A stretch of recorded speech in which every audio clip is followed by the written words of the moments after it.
probably shouldn't be commenting on this because I know nothing about this kind of stuff as far as what this guy's going to say here. But I disagree with him in a Forrest Gump type way. Because sometimes people with pure instinct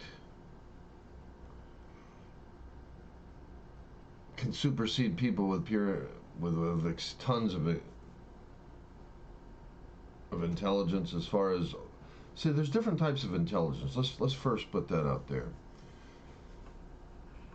There's different types of intelligence. There's intelligence from learning. Obviously, this guy, I don't even know his name. He's well learnt and has well understanding in things that I never even conceived. Because my type of intelligence is an awareness. That means all my life I didn't absorb information, right? But on the other hand, since I didn't learn from other people, I don't have that type of intelligence holding me back from intuition, instinct, and new discovery, like an Einstein type thinking that just completely doesn't listen to what other people have to say, but sees things for themselves. That's the way my brain works. And I don't claim to have the depth of an Einstein or anything like that. And but my instinct on this comes from something that I have no real proof, but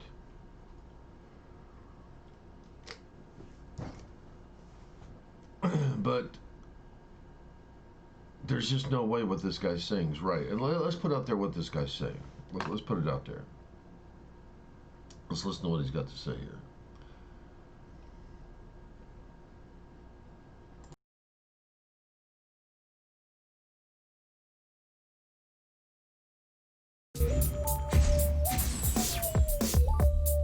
The universe almost certainly did not explode from a singular point.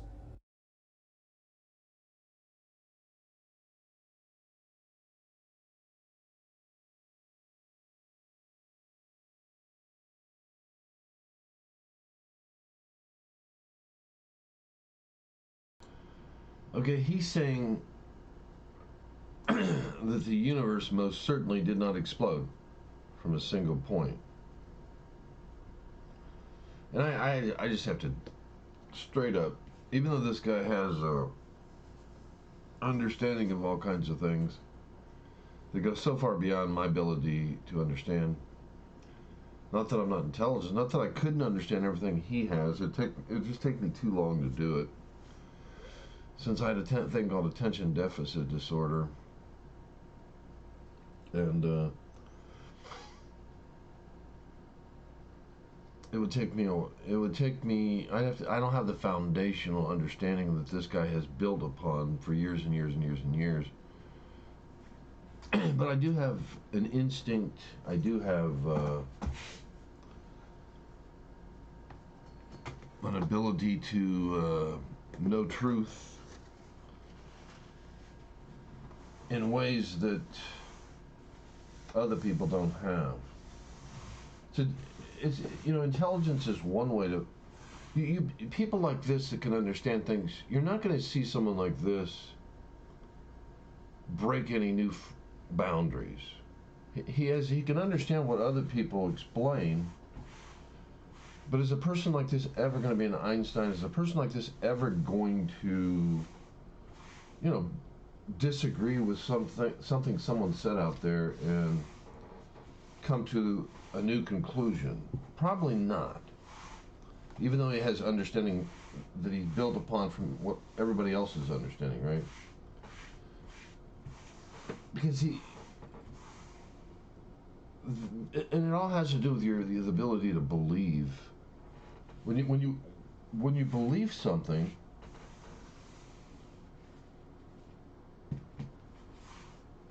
then you stop trying to open doors, right? As soon as you believe a certain thing, then that's when, excuse me, I'm sitting here cleaning up some salt that's all over my freaking table here. It's driving me nuts. There. But that's when you don't find the truth, because the truth always it's elusive. Don't, so when he says here that it most certainly didn't come from a single point, that's that's where their intelligence level of how it really happened just breaks down. And of course it breaks down because you're dealing, first of all, you're dealing with an entity that intelligence is like a quantum computer. For example, a quantum computer, it doesn't think the way we think.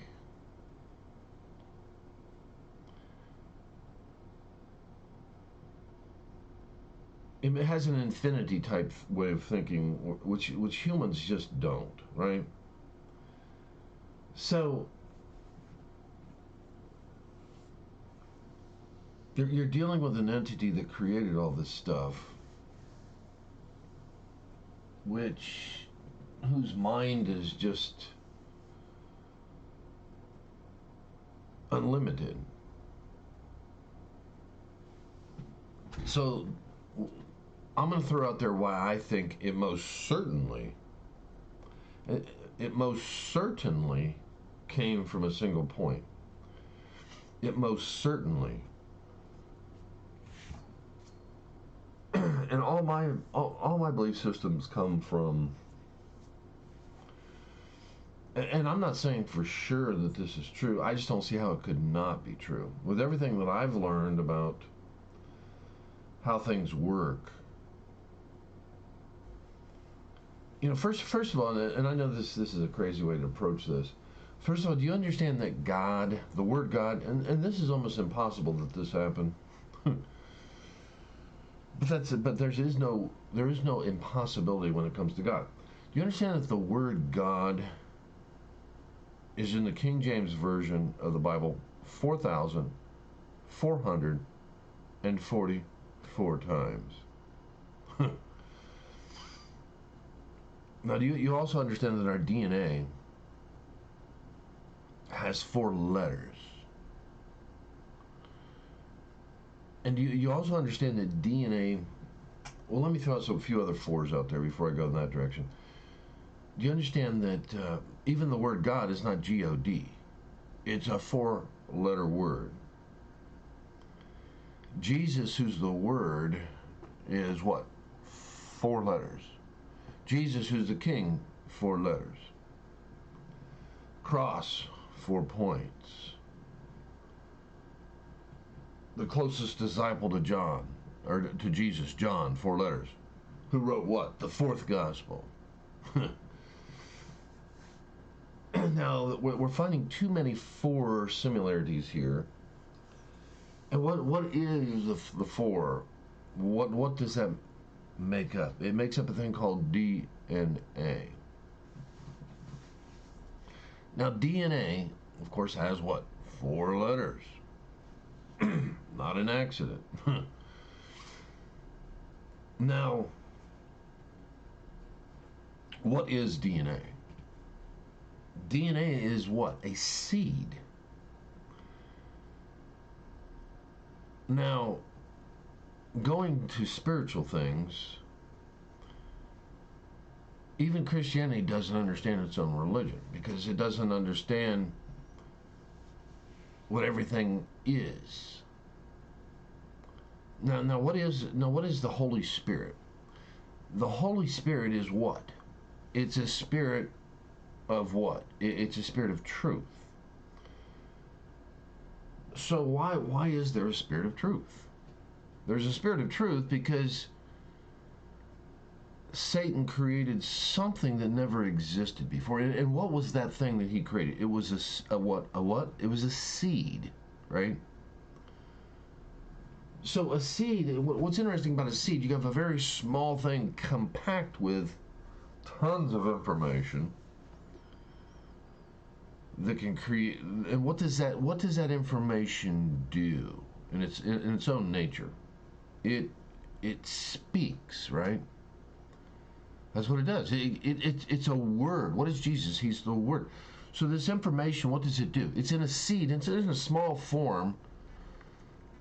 So small it took us forever to finally figure it out. And it's nothing.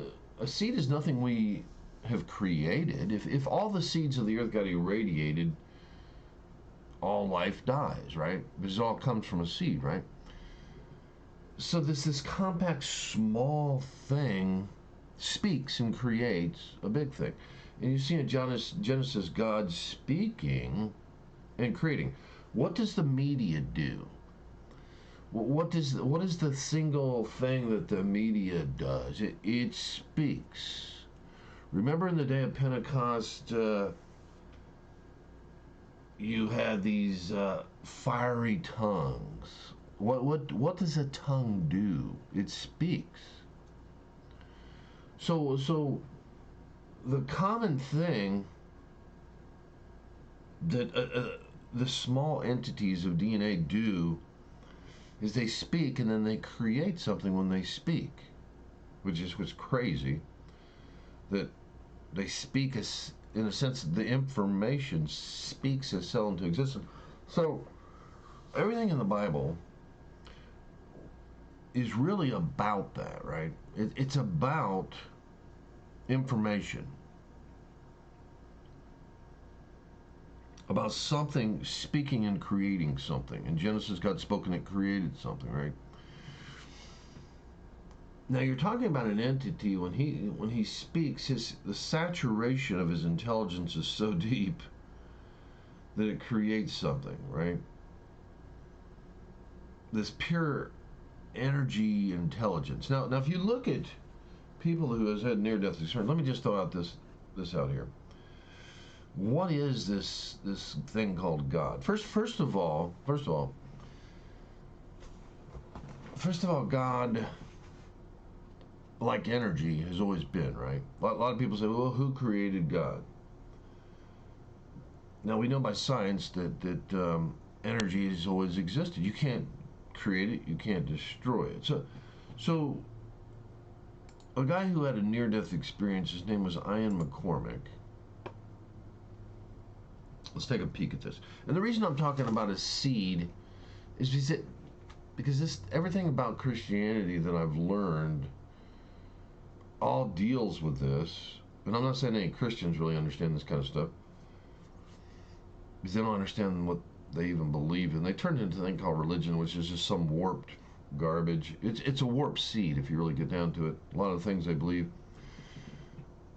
it's not based on truth.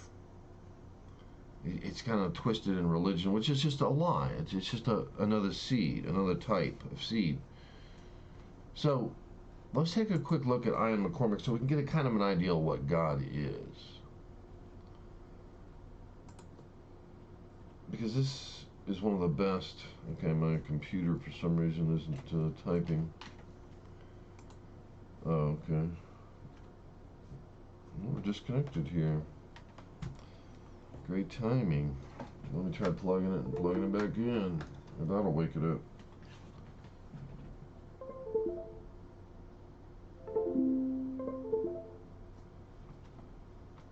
Nope. Okay. There we go. Problem fixed. I had the wrong keyboard in my hand. I have two keyboards sitting here. So, let's type in Ian McCormick.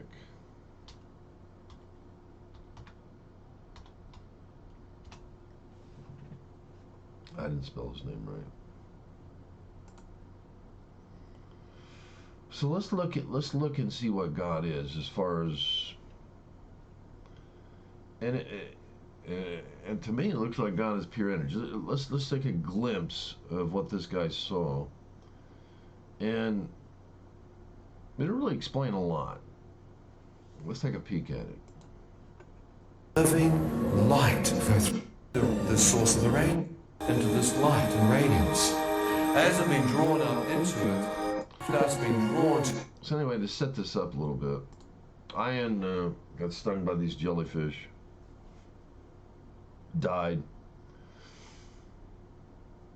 And you can look at this story on, he made a little movie about the whole thing. Basically got stung by these, I think are box jellyfish, I think. So he ends up dying, and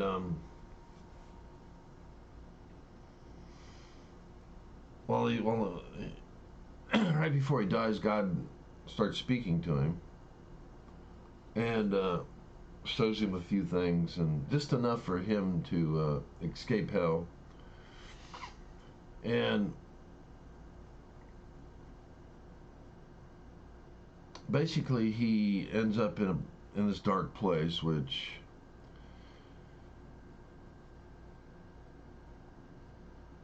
if you know anything about, well, I don't want to get too deep into all this stuff because most people don't know anything about any of this stuff, so I don't want to go in too deep.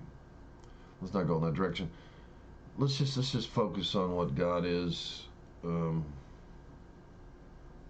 of trying to go in that direction. So in this near-death experience, he gets a glimpse of what God really is, and God is intelligence, energy, and he even makes a statement about this new heaven and new earth that he sees. He realizes that the medium of this substance that he sees in this new heaven, this new earth, he realizes that the energy of the stuff that was made, that if he walks on it, he won't damage it. Which I've heard many different people who have had heavenly encounters. If you want to look at another interesting heavenly encounter by a guy named, I just went blank on his name.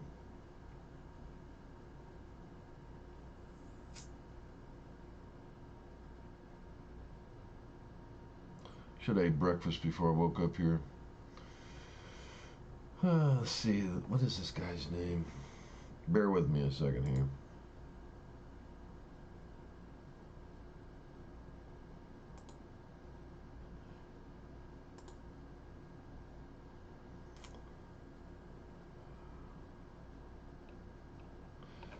Well, I guess I'll have to save this one for another time. I'm probably not going to be able to find it.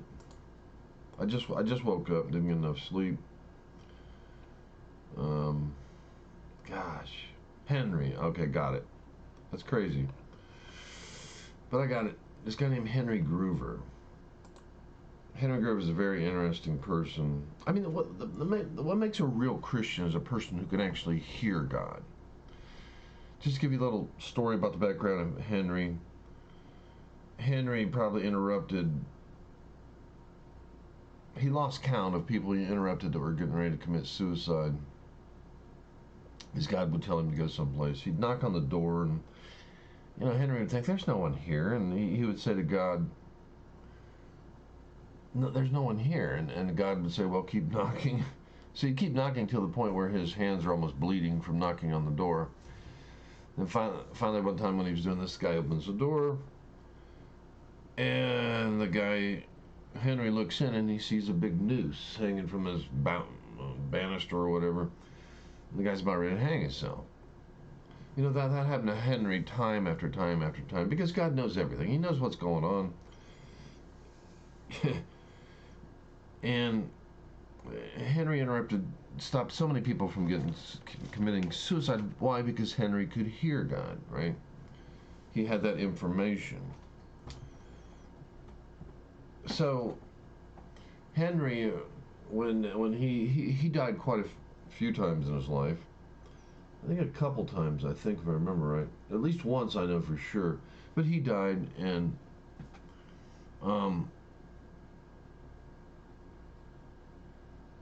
I can't remember if he died or if he was taken to heaven on this one.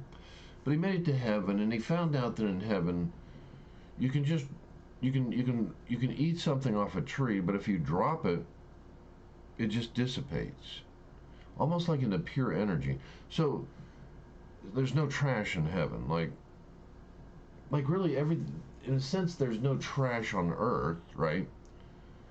If we changed everything back into what it needs to be changed into, right? If we did a thing called recycling, right?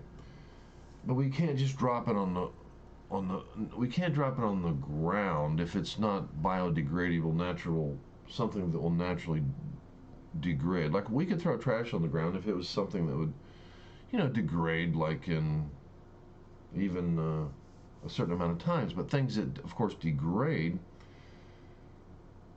usually don't hold substances.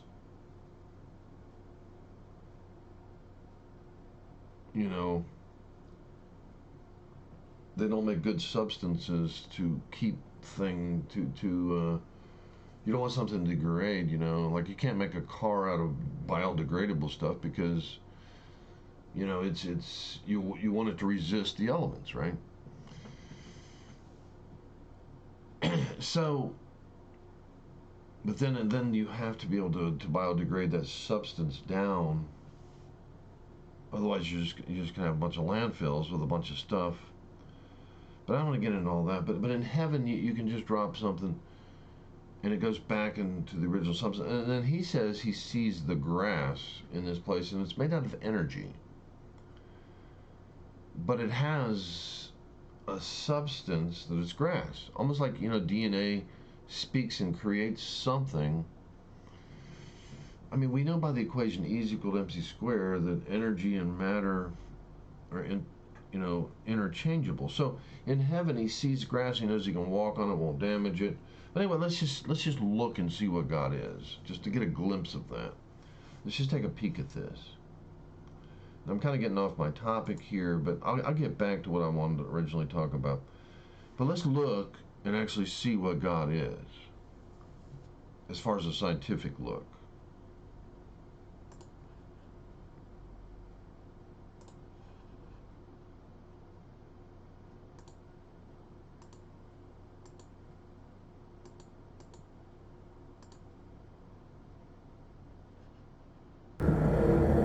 As I stood there, realizing I could actually be in hell, a radiant beam of light pierced through the darkness above me. As this light touched my face, I felt an awesome presence go through me, and my entire body seemed to lift off the ground and be translated up into this light and radiance.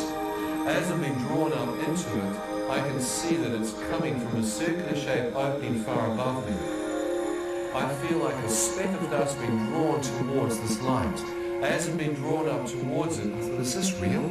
I look back over my shoulder, and far beneath me, I can see the darkness. Still not understanding what this light was, I began to move up to the opening, enter it. As I was drawn into the opening, I could now see there was a tunnel. As I looked along the length of it, I could see the source of the radiance. My first thought is the center of the universe. Look at the light. Look at the power coming from there. As I've been moved towards it, I watch as a wave of radiance comes up.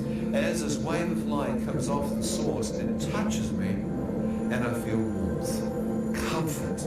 All that kind of fear and darkness just seems to go out of me, and I feel a living light flow through me. Shafts of radiance came out from the central core. It was like a white fire. Phenomenal radiance in the central core. From that, I watched this brilliant light piercing out. And I thought, even the stars in the universe, even the constellations must find an energy source from this focal point. What is that light? Is there someone in there surrounded by this radiance? As I questioned that in my own mind, a voice spoke to me from the center of the light. The moment I hear his voice, I recognize it to be the same voice that spoke to me in the ambulance, telling me the Lord's Prayer and whether I forgive. And he said, Ian, do you wish to return? If you wish to return, you must see in a new light. Words appeared in front of my eyes. God is light. And in him there is no darkness at all. I thought, God is light. Could that possibly be God? And in darkness at all. I've just come from darkness. Whoever this being is, he is completely separate from darkness. I see no shadow, I see no evil, only pure white radiance. And he knows my name. Could it possibly be God that I'm standing in the presence of, talking to? I thought if it is, he must be able to see my spirit absolutely naked. He must see everything. I began to pull back. As I began to pull back towards the darkness of the tunnel, I watched a wave of radiance come off him. I expected it to touch me and literally catapult me back into the pit. But as this wave of light emanated forth off him, it moved through me, and all I got was love. The love was causing me to literally blubber. I was actually born ago.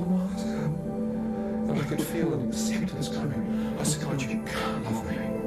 I've cursed you. More love. I said, I've committed sins. I've slept around and taken drugs. More. As the love kept coming, I then literally divulged what I knew to be the most broad strings of my life.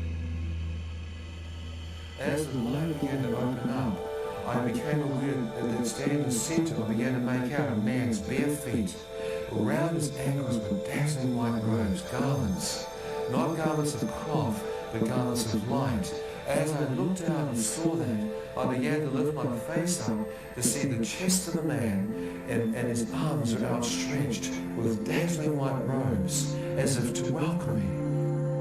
As I looked, I knew that I was looking at God. Such... It is awestruck. You can't be prepared. You have no way you can be prepared to see this. I stood in absolute amazement. And as I looked towards his hair was white radiance. Out of his face appeared to be light billowing forth, literally permeating out of his entire face. You couldn't see the features of his face because the light was 7 to 10 times brighter than all the light I'd seen, and it was literally emanating forth from his face. I began walking closer towards him. I wondered if I could just see his face. I'll know who God is.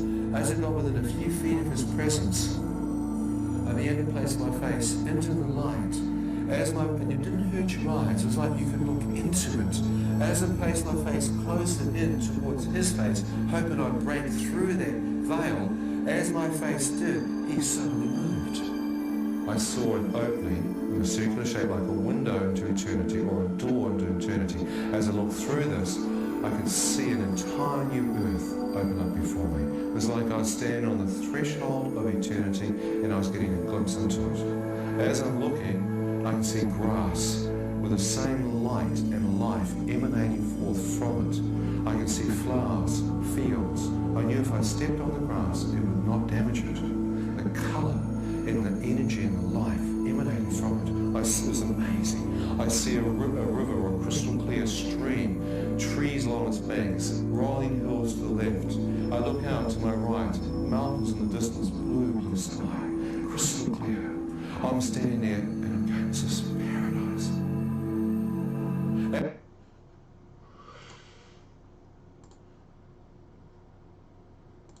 But I don't want to get too deep on see, people don't understand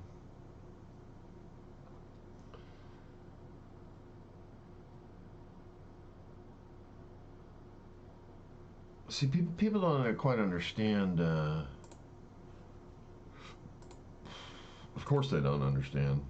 Because see, we live in an alternate reality. And we live in the reversed dimensional reality, a place where there's time. In this place there is no time. And I've already I don't think if I recall, I did put a video on one of these PBS things about an encounter I had with God. See, I've had encounters with God. I don't go by what this guy said, even though it does agree with my encounters with God. For example, notice how he didn't see God's face. See, that's consistent with the Bible. And I'm not trying to prove the Bible. because I already know, I've already had enough proof of the Bible to know it's true by my own supernatural experiences. See, a lot of people think that faith is just something people believe without any evidence. That's just not true. Faith comes by real experience. For example, the disciples in the Bible, they had real experiences. And then finally after all of seeing all the supernatural things that Jesus did, all of a sudden then Peter realized that Jesus was not just a man, but the Son of God. And see, that comes from real information, real experiences. You know, him watching Jesus stop a storm, to all these things. See, that's the way faith works. It doesn't come from, just like this experience here, it comes from real things, and then you start tying all this stuff together, just like science. You start tying all this stuff together, and you realize that it's a reality. So,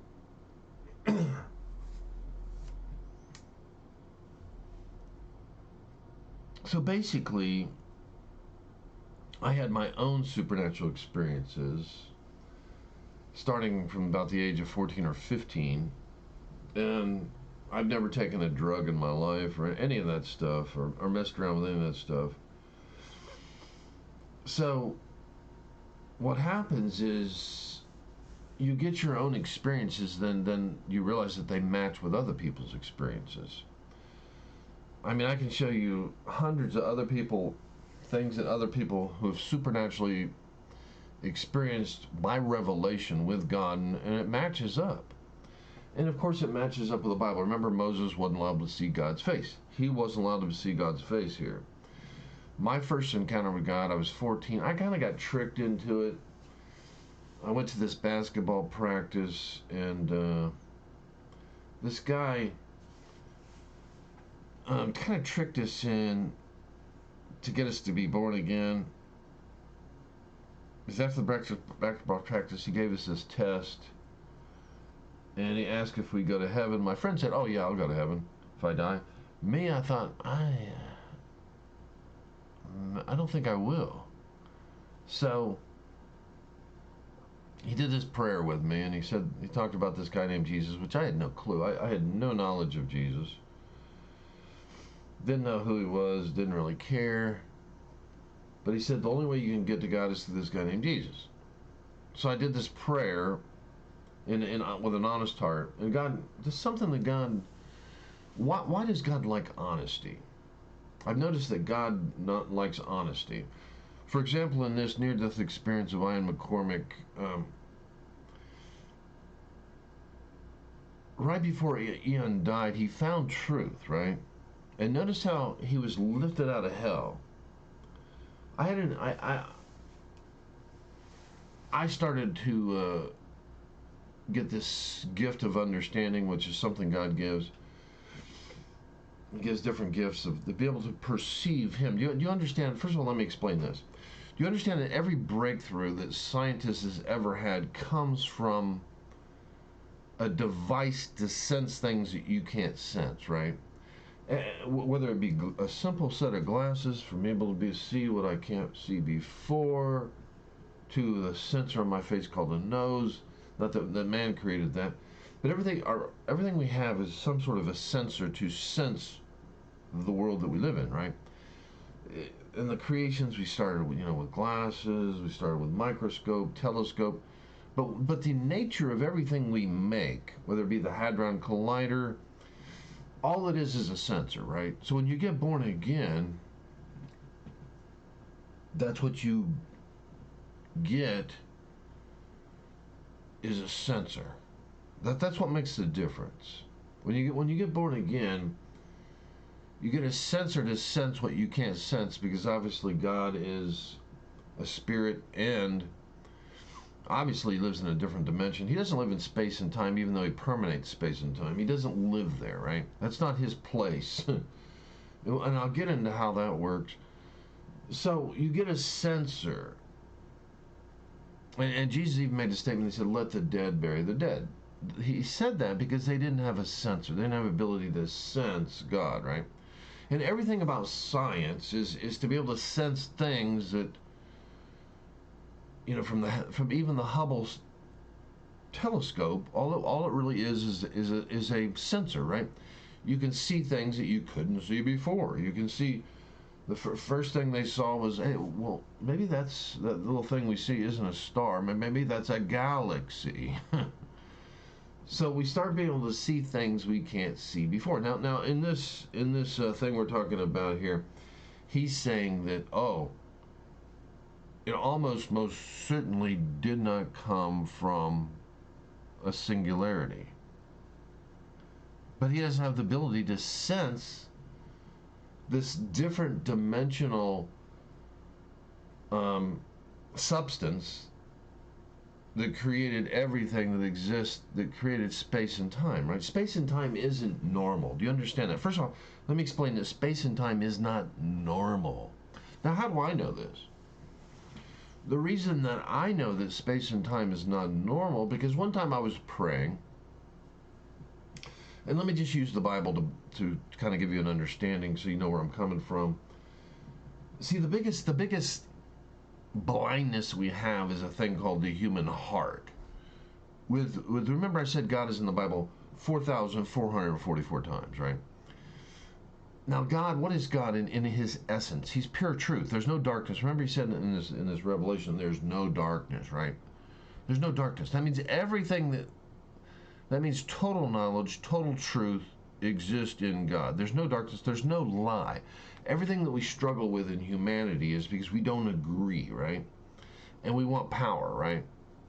We feel like this person's treating me wrong, so I want power. All the fighting and everything that's going on has to do with one thing, and the one thing that we fight about is that we do not agree.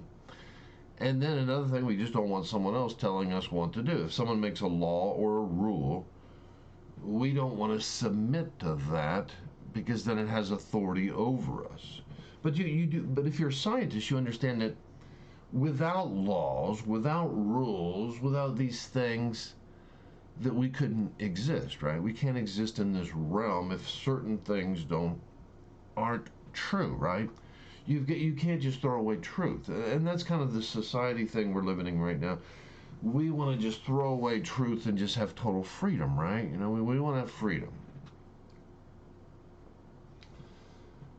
But freedom, there is no, as far as in this realm, you can't just do whatever the hell you want to do.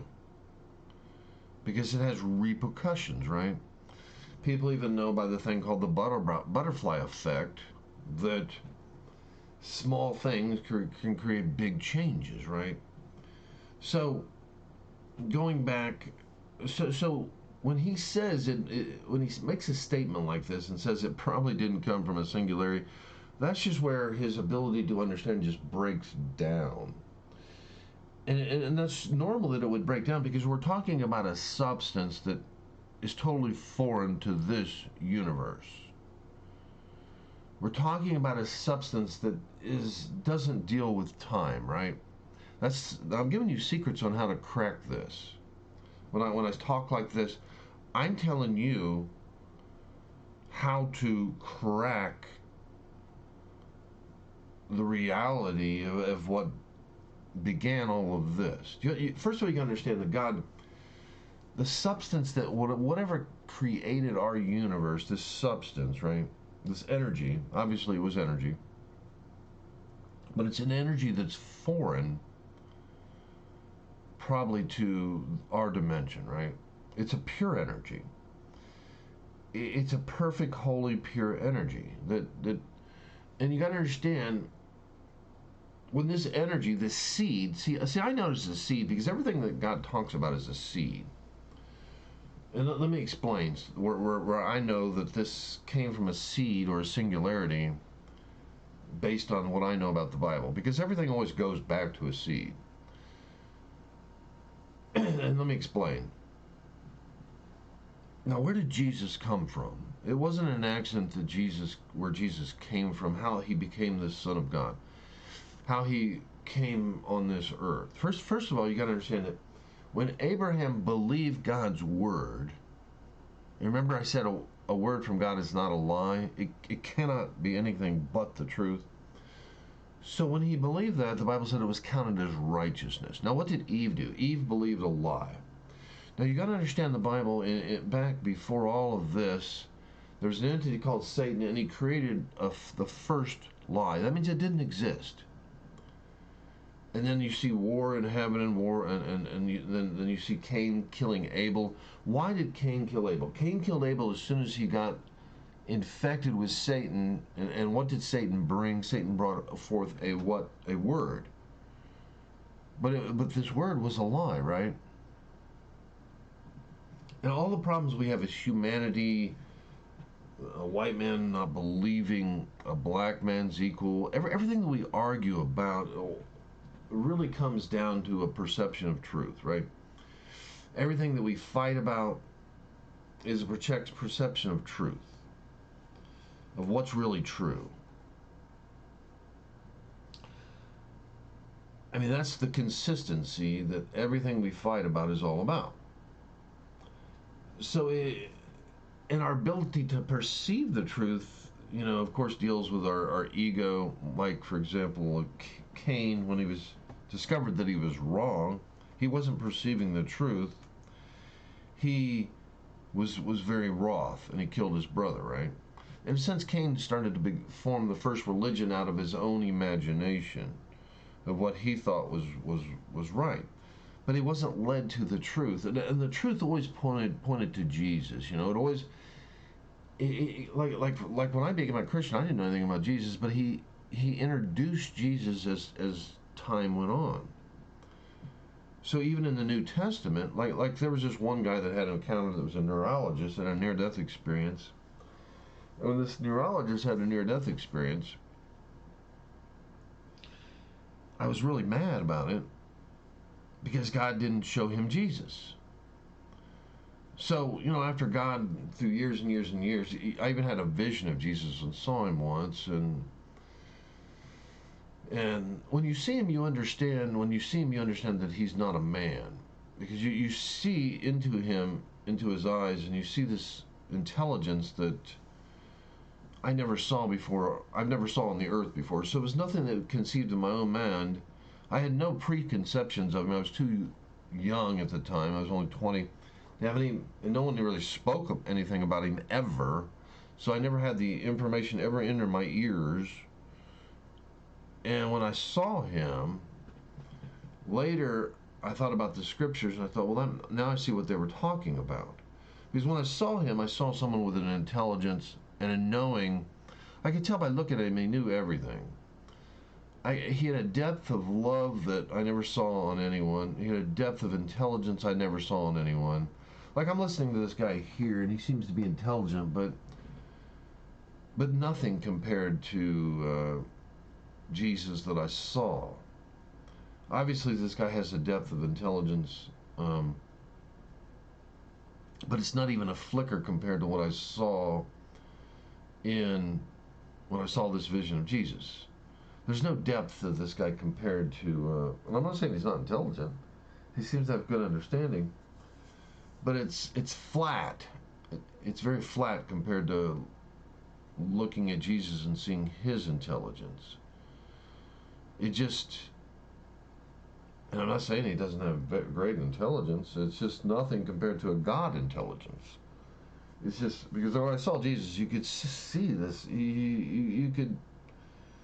Anybody that has any intelligence could tell that he just had a depth about him, And that's what made him different. And then, of course, when he walked on the earth, people would say, no man ever spoke like this man. So I'm hearing this man speak, and he seems like he's intelligent. Seems like he's well learned, well understanding on all, has a good foundation of the depth of the understanding of the things that he understands. He has a good grasp on this stuff, but still, even that intelligence isn't impressive. Because real intelligence understands everything. Real intelligence could tell you exactly everything that ever happened, and that's the kind of intelligence God, because he created all this stuff, and he has that intelligence. And when I saw Jesus, in a vision, it's very, anybody that has any intelligence can tell that he has a depth. And then I had God spoke to me, like God's only spoke to me in an audible voice like a man twice, and it took me 40 years to realize that what he said to me, he had total understanding of my psychological state of mind. Like I had attention deficit disorder. I don't claim to be totally cured. I mean, whoever gets cured of attention deficit disorder. Attention deficit disorder is basically kind of an Einstein type way of thinking where you just daydream. You just daydream, but ADD, you're daydreaming all the time, and anything can trigger you into a daydream type thinking. And unfortunately, when you're not when you are like that, you can be upset, and then you get kicked into daydreaming. Very similar to like an infection can cause a cold or whatever. It's a mental thing. It can kick you into that type of way of thinking. And I don't want to get too deep into all that stuff. But when you're in that state of mind, you are disconnected from listening because you're only listening to your own thoughts. But I don't want to get too deep into all the psychological things of that type of nature. But I forget even why I was even going there now. But anyway, that tied in with what God knew about me. When he spoke some of the things he spoke to me, it took me 40 years for my mind to catch up to understand my own self, to realize what he said. It took me 40 years to process and to figure out that I had a thing called ADD, and that's why he spoke some of the things he spoke to me. It took me 40 years to understand my own psyche, which in the world you really don't. You got some people that wrote a few books. You got this guy called Eckhart Tolle that wrote a book called The Power of Now. I've never read it, but God already gave me all kinds of understanding. And I don't want to get into how he did that. It was a supernatural thing that happened to me. That's a whole nother story. But he started downloading information into me so I could understand myself, to free my mind, basically. You know, just like Einstein, I don't want to compare myself to Einstein in any way, shape, or form. But Einstein, his frontal lobes had to catch up with his imaginary daydreaming type mind. And you need that type of mind that he has to think in infinity type. The imaginative mind is instinctive, which you can call instinctive, but it's more of a mind that is more set to see infinity type things by instinct. And what is instinct? Instinct is taking all the information that you've ever learned and then understanding new things from all that information that's packed as a unit to be able to understand new things, right? Otherwise we could never understand anything new, right? But it's taking all the information at once and then thinking about something and then producing a new thing, right? Just like Einstein had new thoughts, right? So the heart portion of the mind, which is where we daydream, that's the area of the mind where you take all the information that you have and you create something. It's not really new because everything that exists already exists, right? For the most part. I guess we do create new things, but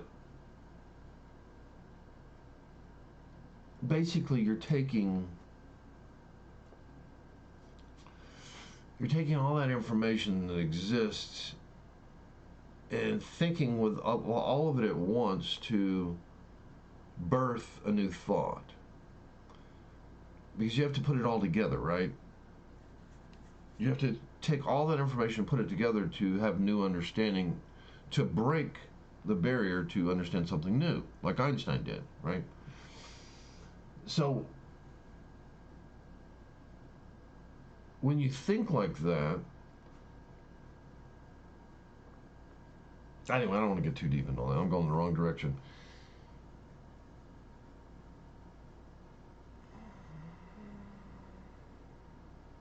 But basically, I've totally lost track of where I was going, or even talking about. That's what happens when you try to explain too many things at once. You get lost. You go down too many different doorways. So,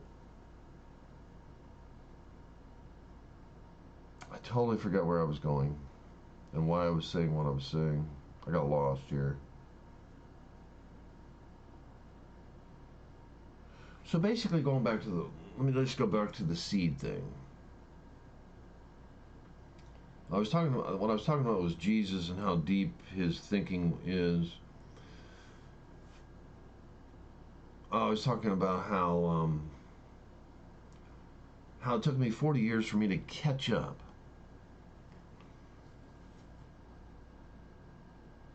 to understand that what he said to me those two times, how deep it really was. Because he said some things to me, and he had to have total understanding of my state of mind. And even in today's time, you don't see too many psychiatrists out there. At least I don't brush into them. I haven't talked to any experts really, but I don't see too many people thinking the way I think about my understanding about the human mind. I don't see too many people with that type of understanding. It seems to be like, for example, there was this guy called Roger Elliott.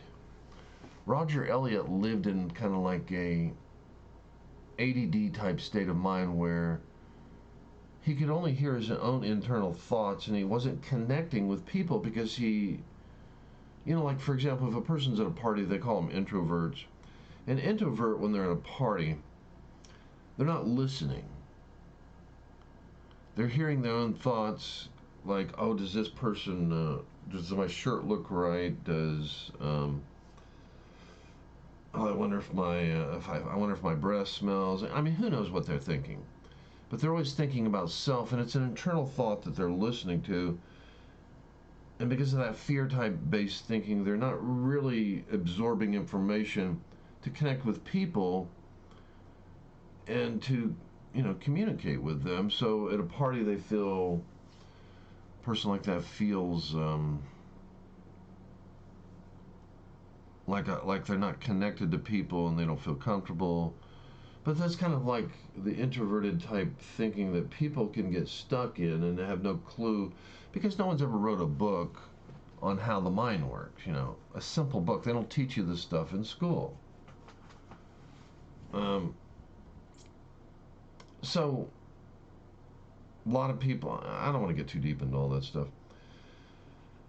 But anyway, so basically God had this understanding that I was lived in that type of world all the time, and I don't want to give away too many secrets on how it all works. I've already given away too much as it is, but he understood that when he spoke these things to me. It took me 40 years to really understand that he understood me. 40 years of my life. Mind you, my mom, I'm almost 62 years old. My mom died at 62, so it took me a lifetime. I mean, I could die. I almost died this year. I'm not going to say of what at this present time, but I almost died. I guess I'll say the arteries in my heart probably need them opened up, but somehow God led me in a way and saved me my butt. You don't have hospitalization. You don't have these things you need.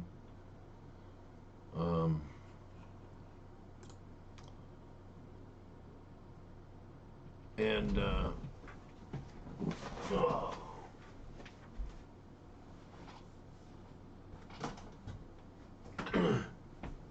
basically,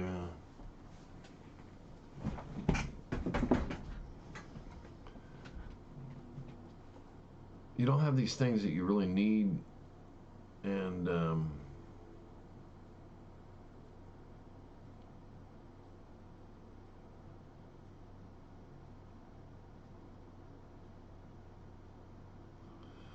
So you can only do what you can do, and I thought I was going to die, and somehow God led me to a job where, because I don't have I haven't worked on my faith enough to get actually healed, which wouldn't take too much effort, because it's not that hard. Um, I'll just explain how to get healed real quick. I'm going in so many different directions. To get healed, you have to believe the truth, and you can't have a doubt. Like antimatter is like doubt is almost like antimatter. Like when the universe was created, one had to win out. If antimatter, I guess, would have. See, I don't know that much about scientist stuff. I just hear stuff. I haven't learned that much in my life because I had ADD. Haven't connected too much to learning. Because I live in my own world. So, but what I did hear is that antimatter, that one of them had to prevail. But that's very similar to Christianity. When you want to get healed, you have to believe something, because doubt will destroy truth, and truth is faith. Faith is believing God's saying something, and God honors that. And that's basically how you can get healed. You believe. And it's very similar. If you have any doubt, then it will destroy that. Jesus even made a comment about that. He said, if you doubt not, there's nothing that's not possible. You can say to this mountain, be moved. Because he understands that you're tapping into a power. I think even people that played around with, what is it, I haven't studied too much about it, but it's called it's called The Secret. People have messed around with that, and it's kind of based on an interesting truth where, anytime for example, just to give you a quick example, how was this nation birthed? How was the United States birthed? The United States was birthed by what? A thought. And what was that thought? That thought was, well, we're going to be independent from England, right? Now, if people would have let go of that thought, then that thought would have died, and we'd still be under England today. But it was a declaration, right? And they held on to that declaration, and it birthed a new country. So Christianity is very the law of attraction. Oh, it's called the law of attraction. They found that it's almost like leaning toward a law of faith. And as they lean toward that, some people got some spiritual things. And I don't want to give all the secrets on how it all works. I don't even know why I'm going in that direction. But in a sense, everything is created that way by not letting go. How did Einstein birth what he birthed? How did he crack? He wouldn't let go of it. He kept thinking about it. It's almost like a person digging for gold, right? Let's say the gold's down here and you're digging, and you won't give up. You just keep digging and digging and digging and digging and digging, and finally you reach the gold, right? If you would have quit at any time, you wouldn't have reached the gold. And sometimes you have to dig a lot of holes to find the gold, right? If you never dig, unless you have some special tool that can see through the soil, you're not going to find the gold, right? So Einstein just wouldn't relent. He wouldn't stop thinking about it until he cracked it, right? He broke through. And really, faith is getting enough substance of believing in a truth to get a breakthrough, to get healed. And I know, intellectually it's simple, but it takes persistence, action. Without action, nothing's created. But I want to get into all that. Well, I'm going down so many different doors. So going back to God, this thing about God. There is no darkness in him. And that's one of the clues of getting a supernatural miracle from him, is you can't have any darkness in you. You can't believe a lie. because you have to, when Abraham believed God and it was counted as righteousness, he birthed the nation. Oh, that's what I was originally talking about. I was talking about seeds. Let's go back to that. So Abraham believed God's word and it was counted as righteousness, right? So Eve believed a lie. And then you see a transforming of power of that infection of that seed. See, we don't value small things as powerful. But a seed has the ability to replicate itself into infinity, right? If I have one seed, it can replicate into infinity. As long as it has a place to grow, it's a never-ending supernatural life-giving substance that can replicate into infinity. Well, almost infinity, but so that's why I believe that the universe was created from a seed. But the Bible always is talking about seeds. For example, when Satan came in Genesis, that's what the lie was. It was a seed, right? And people don't understand how dangerous a thought is. All this garbage that the media is throwing out there, they don't understand that that seed is going to find a ground, a heart, a belief system. All this rage, all this stuff that they're throwing out there is going to land somewhere in a mind. And then, since it's very infectious. And to different people, different characters, different things are infectious, right? I don't want to get too deep in all this stuff. So Abraham believed God. So then what did God do?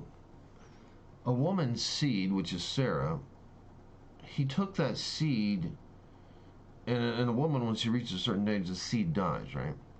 So he had to have resurrected that seed, and God always hides stuff. He loves to hide stuff.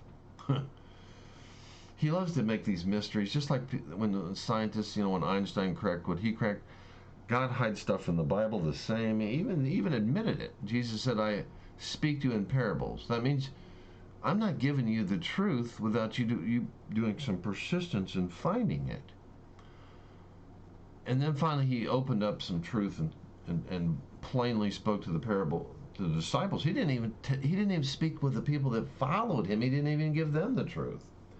Until a certain point in John chapter 14, 15, he started unloading a truth, and they earned a truth for all mankind, and a lot of Christians don't even understand that when he unveiled that truth, that was something special. And they don't even know that. Because he opened it up. And thanks to them, he opened it up. It's just like this guy in this video. I think I watched one of his videos. I don't know if it was this one or another one. I think it was another one. But he's always going back to these people, these frontier scientists that broke these different truths, right?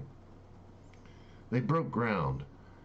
And by their belief systems, they finally broke through in truth and got to the truth that they believe today, right? Well, the disciples did the same thing.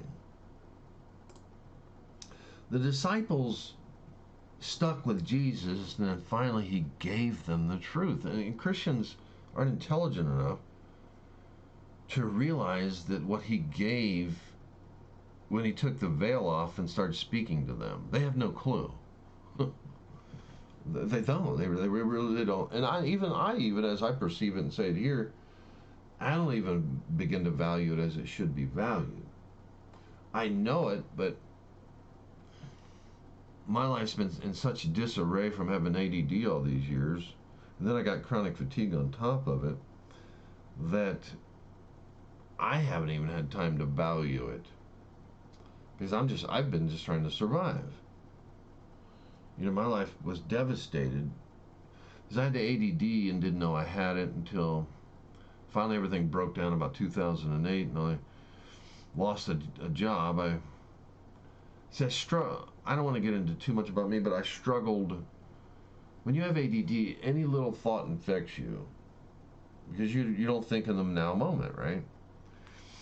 You have no power to think in the now moment. I had no clue I was like that. I had no clue at all. God finally started giving me information once I broke down. And this is why certain people learn to turn to sex or drugs or different things, because they got to be comforted from all the things that bother them. Like Oprah, she embraced the power of now because that helped her escape the fame and all the information that's coming at her from fame, because you get attention. So you get attention, which is good, which brings you money, but then the other attention you get is negativity, criticism, judgment. So she had to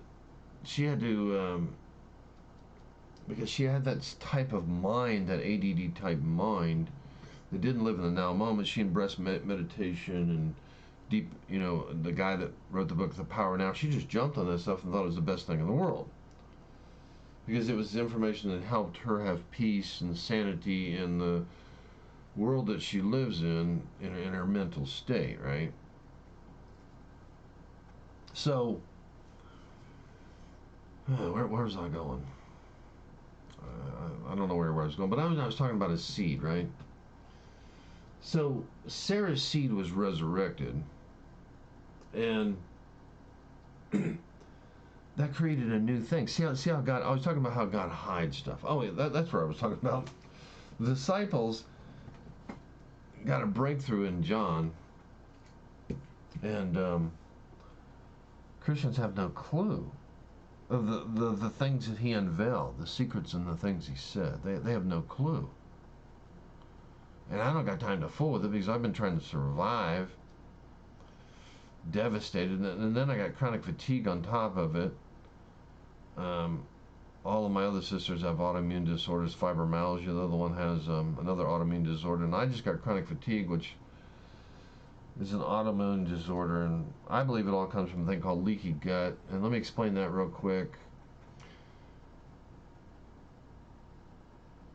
You got to understand that everything we eat comes in from the outside world, right?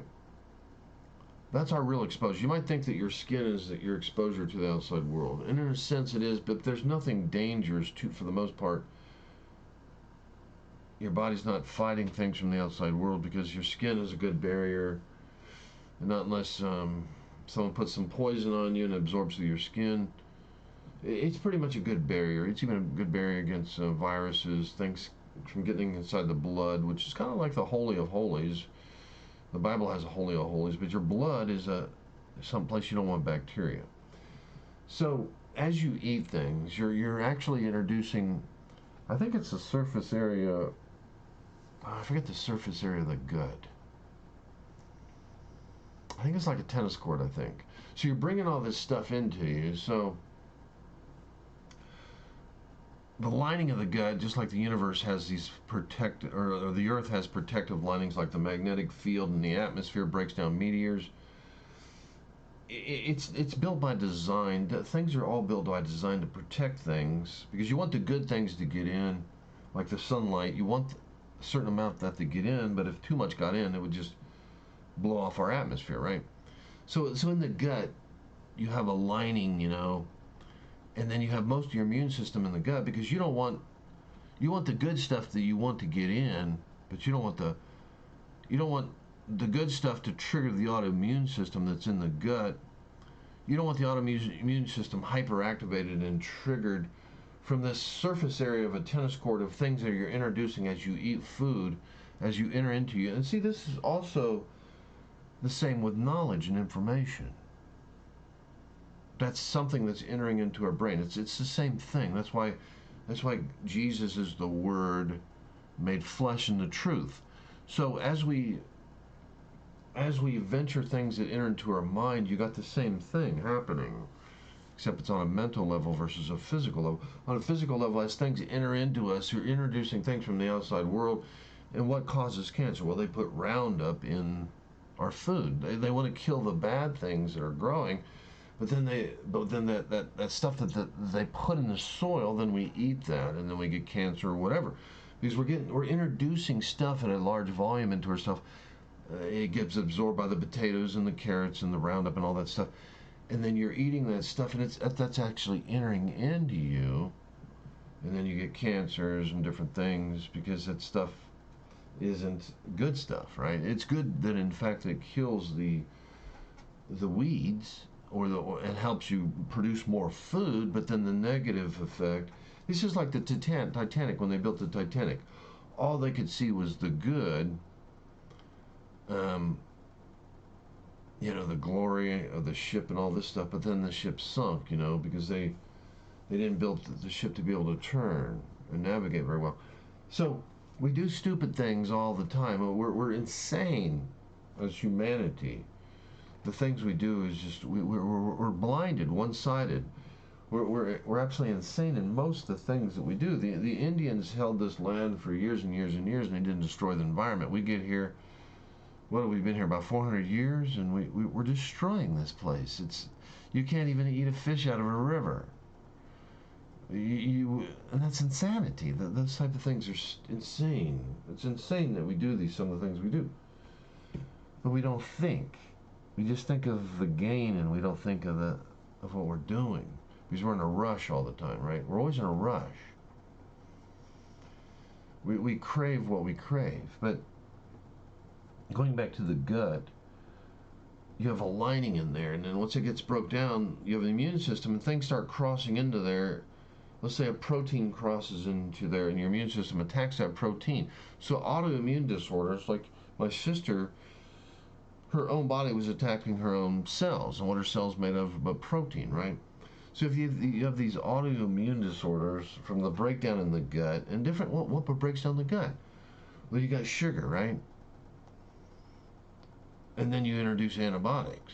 Sugar causes all kinds of bad bacteria to grow, plus yeast. You don't want yeast in there, too much yeast.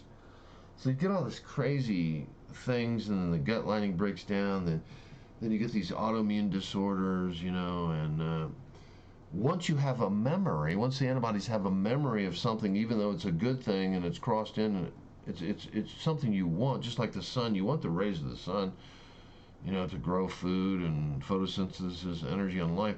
But yet you don't want the magnetic field to break down, because if it does, then we get too much of the sun's rays, right? And then it causes a destructive force instead of a good force, instead of a good thing. So, going back to the seed thing, in a sense, all evil, God said, what did God say to Moses? He said, I am. See, he always gives these clues. God's always hiding stuff. God says, I am what I am. So people don't think that a lie is a powerful thing, right? They don't see the destructive force behind it. And they don't begin to even conceive of God, because we live in a world full of billions of lies. We lie. It's just like that movie Fallen Down. The guy got self-righteous, right? He was a self-righteous guy. You ever watched the movie Fallen Down with Michael Douglas? He gets self-righteous because all of a sudden he wakes up out of his little world that he lived in, right? He all of a sudden just has a wake-up moment because he finally can't make it in the world. Then he has to find something to blame, and then when he wakes up, he realizes that there's plenty to blame. And he gets this self-righteous attitude, which gives him permission to do the things he does that day, and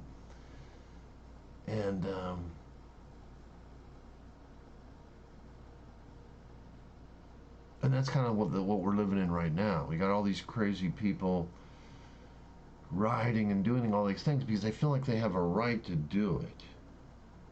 They feel like they have a right to do it, right? But it's really a lack of understanding. I mean, and I'm going to throw this out here. For example, let's look at the black culture. Black culture has nothing to do with skin color. Like, skin color doesn't create behavior.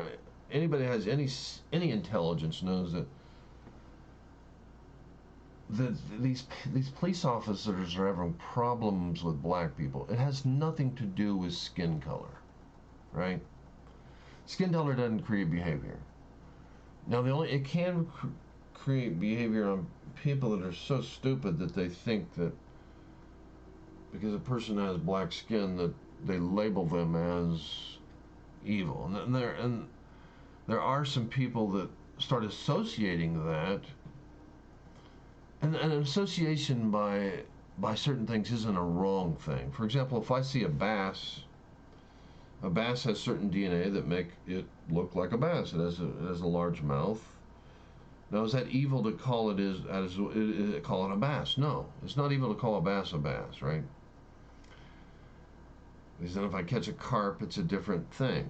But what makes it that way? DNA. And then the nature of certain animals eat certain things. Like a carp is more of a bottom feeder, right? Where a bass is going to go after bugs and insects. It's not really. I mean, I'm not an expert on bass or carp, but one will probably eat about anything, and the other's more of eating insects and different things. Probably, I guess. I don't know what they eat. I'm assuming that's what they eat. So they have a nature of what they do, of how they get food or whatever, and now a culture has nothing to do with skin color, but a culture is created by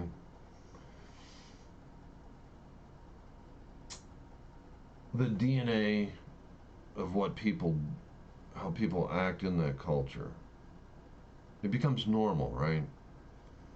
A certain way of doing things, like where I used to live. I lived in kind of separated from this city, but as you moved down toward the city and you came to the white people that lived down in that area, they were rough. It was a different culture. It had nothing to do with skin color. It had to do with culture. They were white and they were rough and they would kill you. They were a different type of people. And so culture, a lot of black people blaming cops because they have to deal with a culture, and a culture has nothing to do with skin color. So a culture has to do with the way they think. Solomon said, as a man thinks in his heart, so is he. So a culture thinks a certain way, and certain things become normal, like certain crimes or stealing in certain cultures become normal. Killing becomes normal, like in the mafia culture, killing. In the rich culture, looking down on people becomes the norm. Like you see in the movie Titanic, how the rich would look down on the poor people, and think they're nothing but trash. Those way of thinking comes from a certain culture, and it really doesn't necessarily have to do with reality. It's just people label certain people. And in the black culture,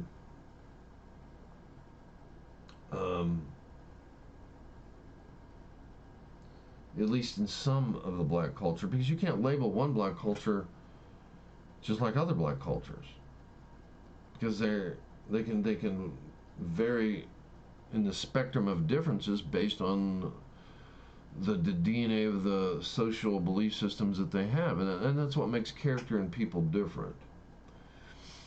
But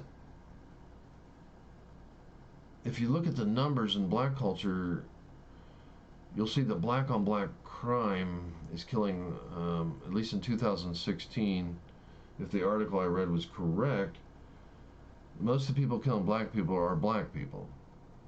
I think cops killed 250 some black men, but black people killed like 7,000 of their own self. And no one seems to focus on the fact that blacks are killing blacks. But they'll sit there and look at if police officers kill 250 black men, they'll go nuts. But most of them were armed. There was only like 14 of them that weren't armed, right? And then of that 14, probably quite a few of them were extremely violent, and the police officer had to shoot him. But then there was probably a few of those of the 14 that were shot because they were identified as black. And they identified those black people with that violent crime, and of course they identified it with the violent crime because there was 7,000 black people, or 6,000 or 7,000 black people killed by other black people. And yes, if you're killing, then there's a cultural problem that murder is okay, especially when you only make up 13% of the population. And the murders that exist are far greater than the white culture that makes up 70, what would that be, 77% of the population.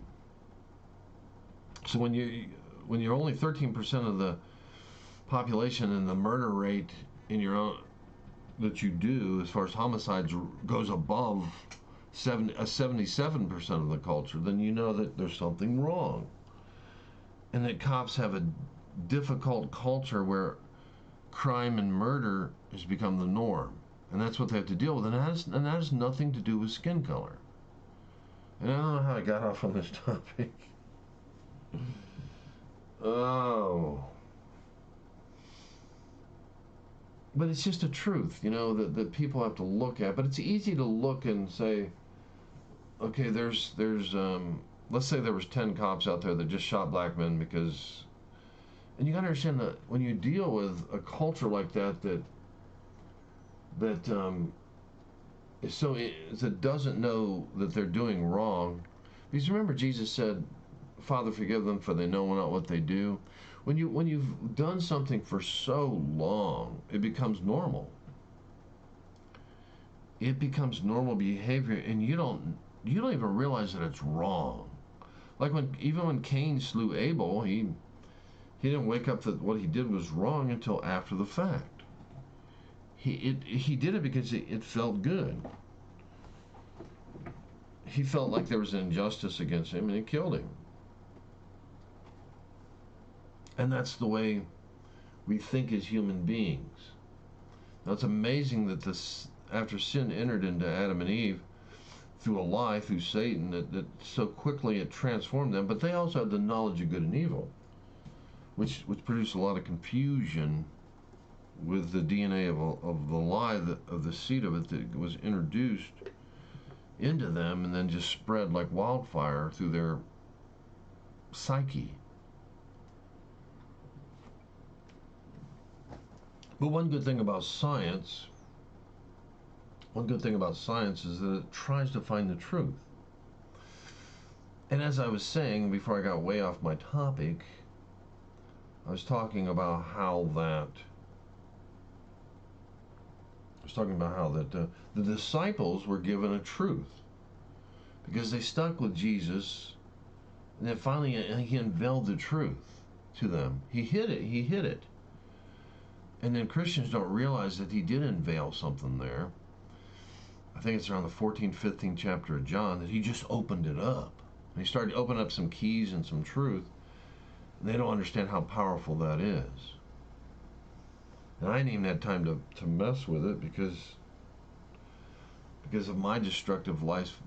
And I can't go into the deeps of why my life, it's over most Christians' heads and over most people's heads. Oh.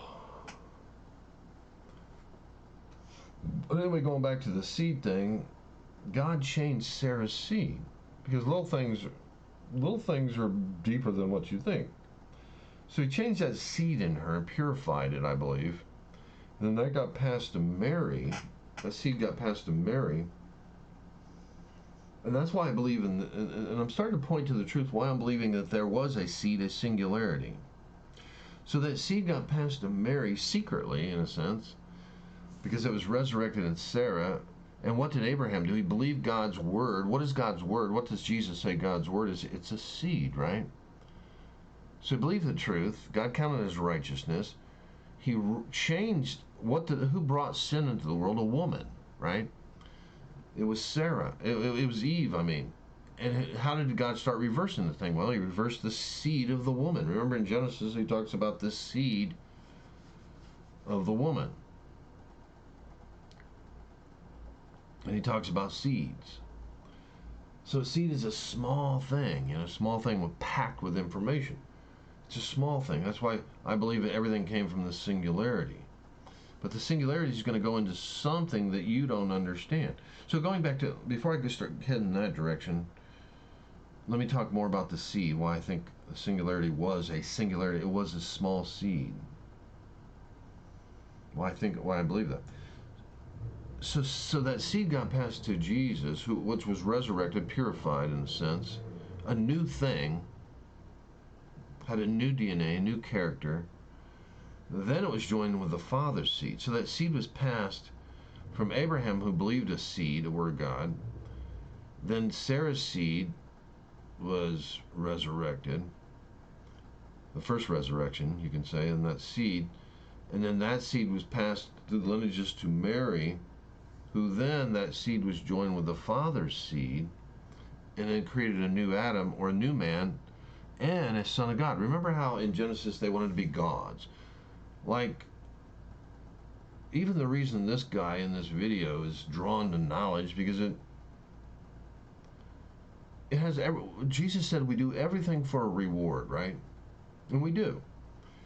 The reward is that people think highly of him, and there has to be a little bit of that there for him to be thirsty for knowledge, right? He didn't learn all this stuff for no reason. Someone, when he was young, said to him, well, you seem to be smart, and encouraged him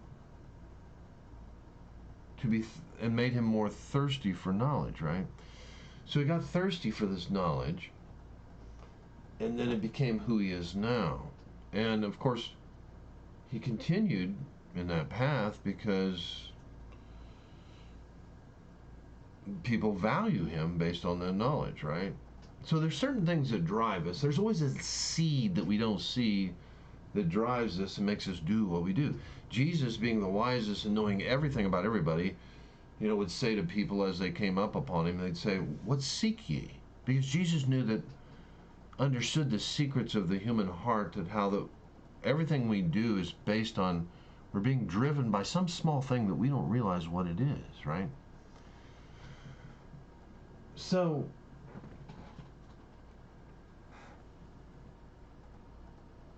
we don't do things for no reason.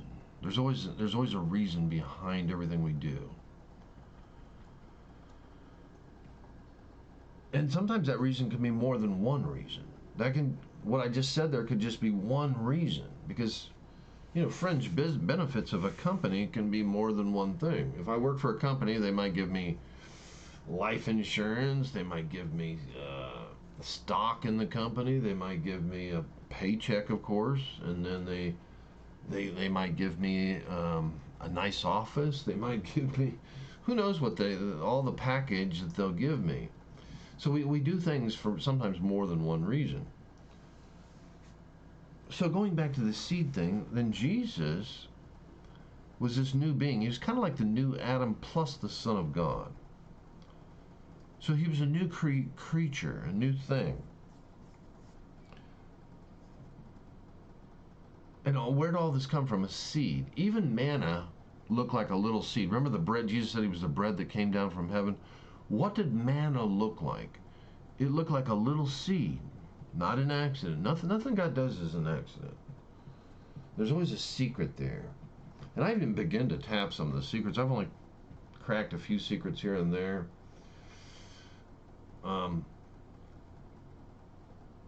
So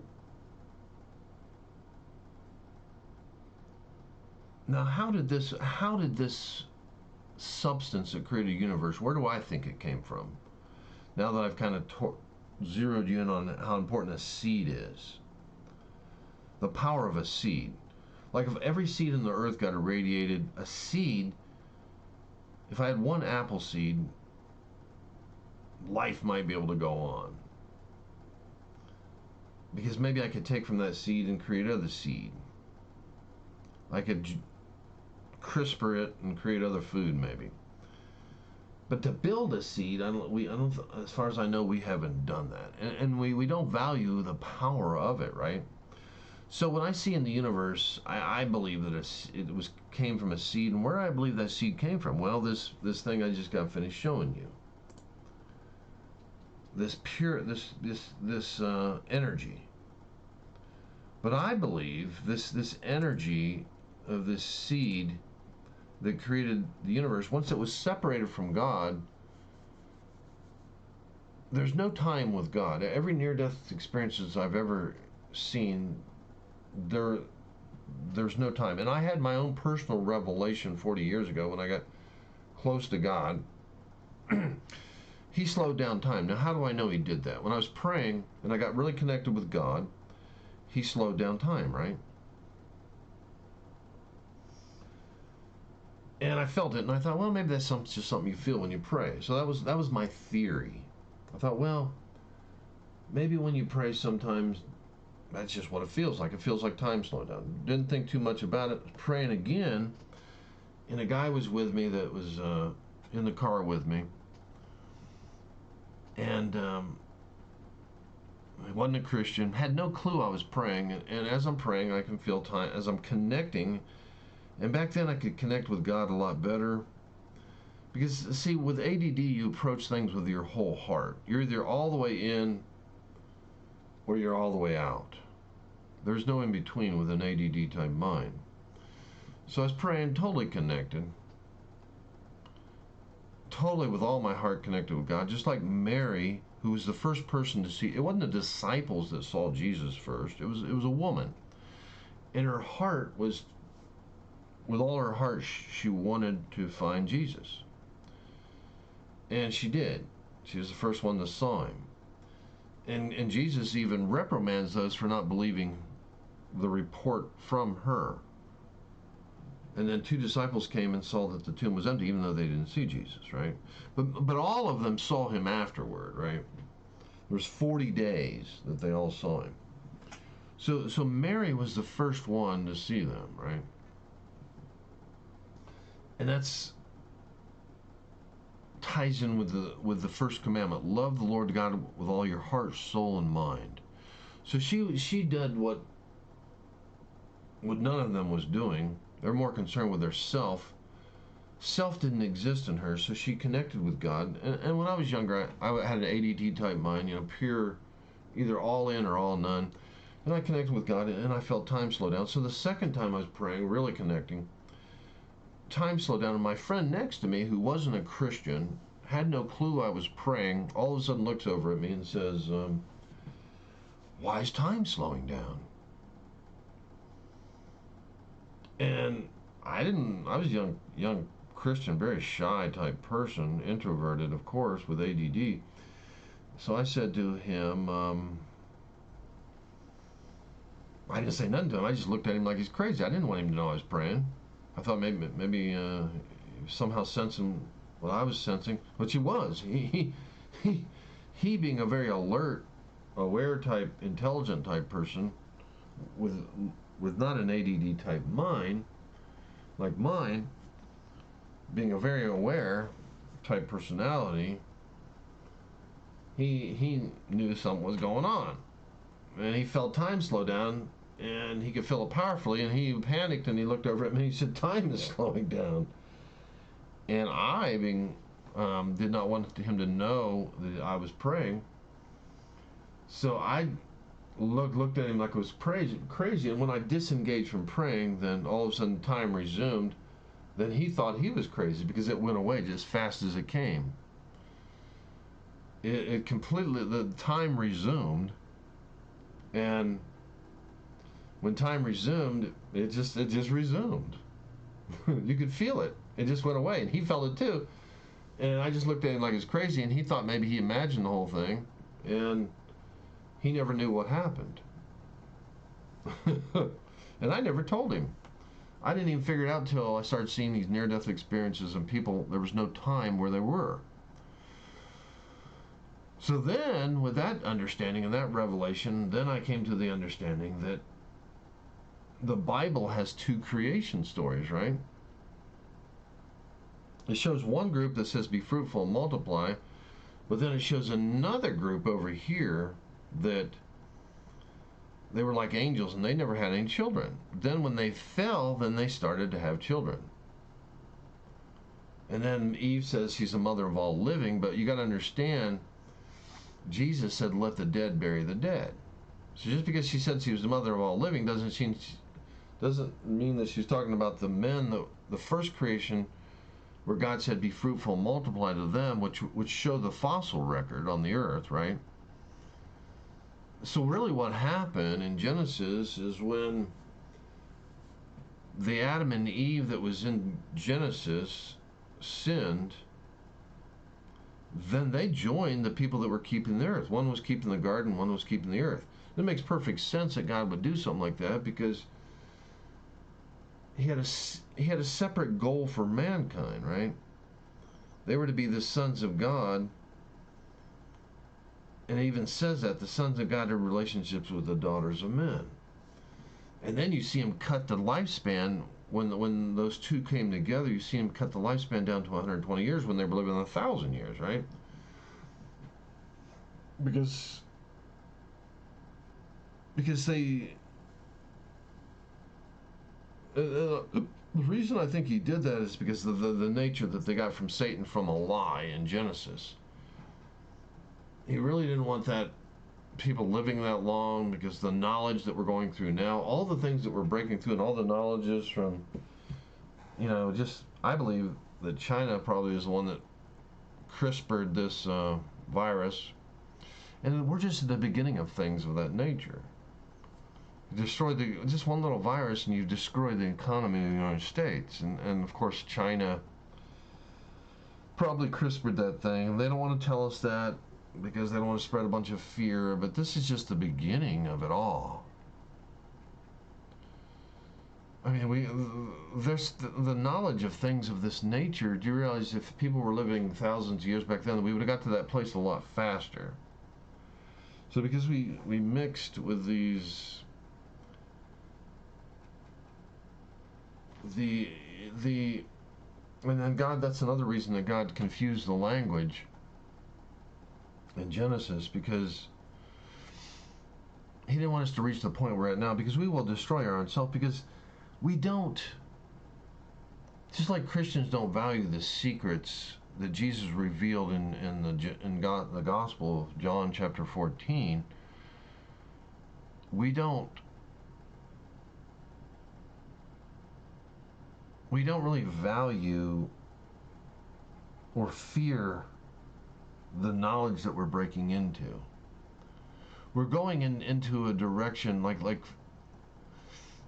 when Einstein, when we got the E is equal to mc squared, of course, when we start cracking these secrets, we get a nuclear bomb. We can almost wipe out all humanity. And at first we did fear these things. Everybody's building all these underground defenses against nuclear bombs, but you see that fear went away. No one seems to be.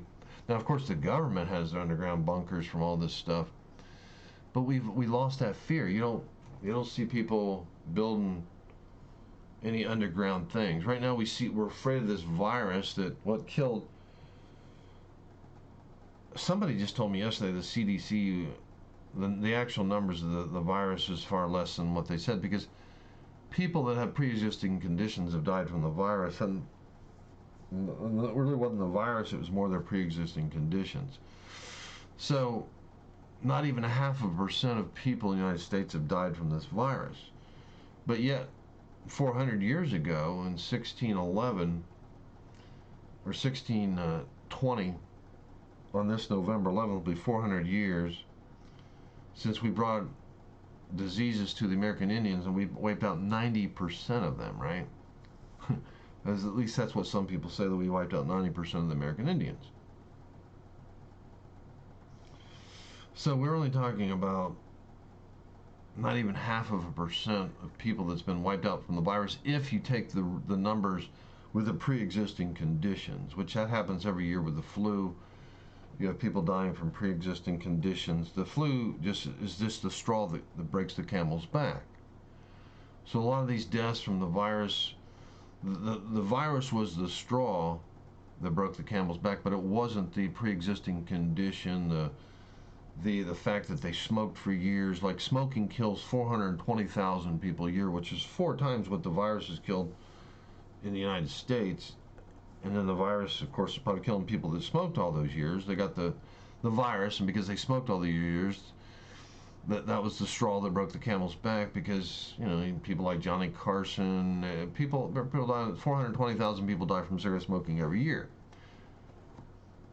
And that's from cigarette smoking. That's not from the straw Like when someone dies from cigarette smoking, they got the virus and they couldn't breathe and they died. They blame the virus for killing them, but it wasn't really the virus. It was the cigarette smoking that damaged their lungs and called the effects, which slowly happen over time. You know, you're talking about a surface area the size of what, a football field, that has a surface area, and you don't really notice until you get down to a very small surface area that all of a sudden you can't breathe.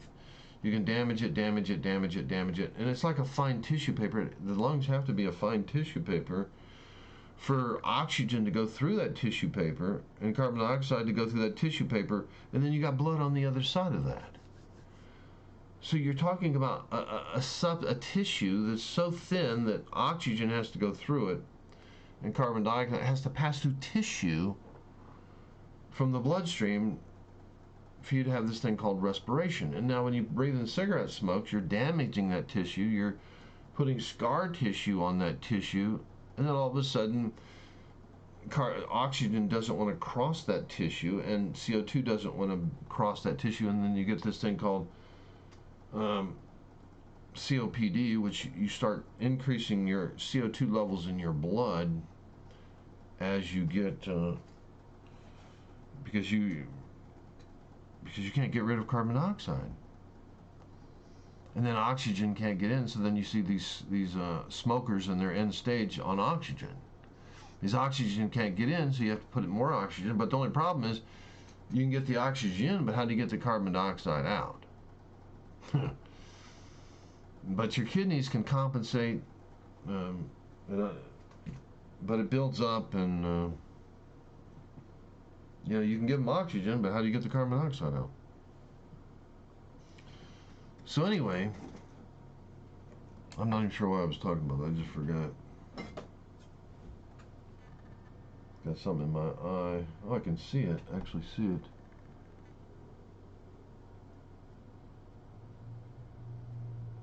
There we go. So where was I talking? I was talking about a seed, and I got completely off topic. I don't even know what I was talking about or where I was going. I should write stuff down so I know where I'm going, so I don't lose my train of thought. But all of this is just me just yapping. Nothing planned, just yapping away. So I think I was talking about a seed. But anyway, going back to what I believe is the original singularity. The original singularity had to have been a seed. Now, in this guy's conception, it's a totally foreign substance, is the way this guy has to look at it.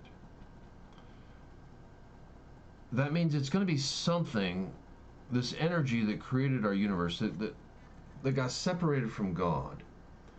Now, it makes perfect sense that when you separate something from God, I was talking about in Genesis how that there was no time, right? How Adam and Eve, how they joined and there was no time. And I think I was talking about, well, I don't even want to go back in that direction. But they didn't live in time, so about 6,000 or however years ago it was, that the two joined together. And a lot of Christians think the earth is only 6,000 years old, which is utterly ridiculous. But that's when they joined together. That's when Adam and Eve got kicked out of time. Because as soon as they sinned, then time resumed for them, just like it did when I stopped praying that day, right? When the guy said he felt time slowing down and I stopped praying. So that's the secret. So what year is this? This is the year of 2020. God's starting to unveil, even though this experience happened 40 years ago, God is starting to unveil in the year 2020 so that people know these things. Because Christians have no clue. Christians have no clue what really happened in Genesis, and I'm not even saying that this is true. I don't know for sure. It's just, it looks like it's true to me. It makes perfect sense that when you sin, that You disconnect yourself. Remember, God said, "Thy will be done on earth, in heaven, as it is in earth."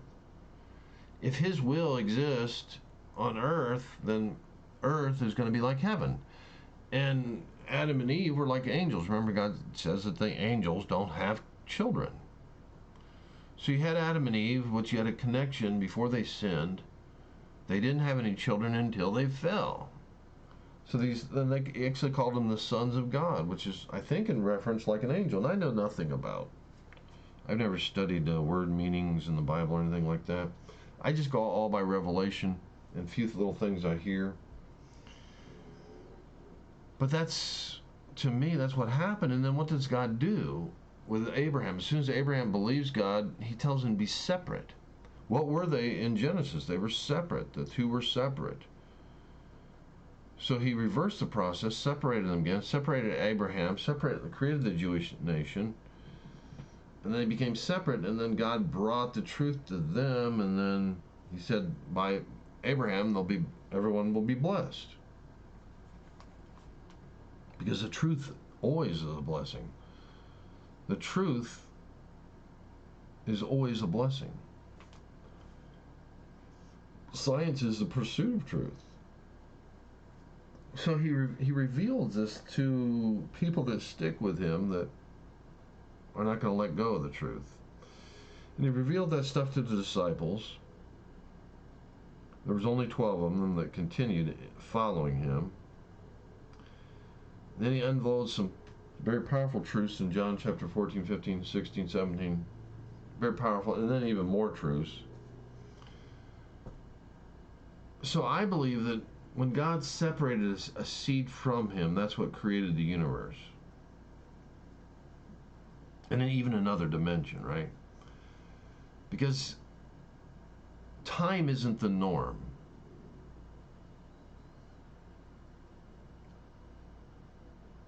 Time always has a beginning, but then there's always an end. And even scientists have seen that the universe is going to come to an end as we know it.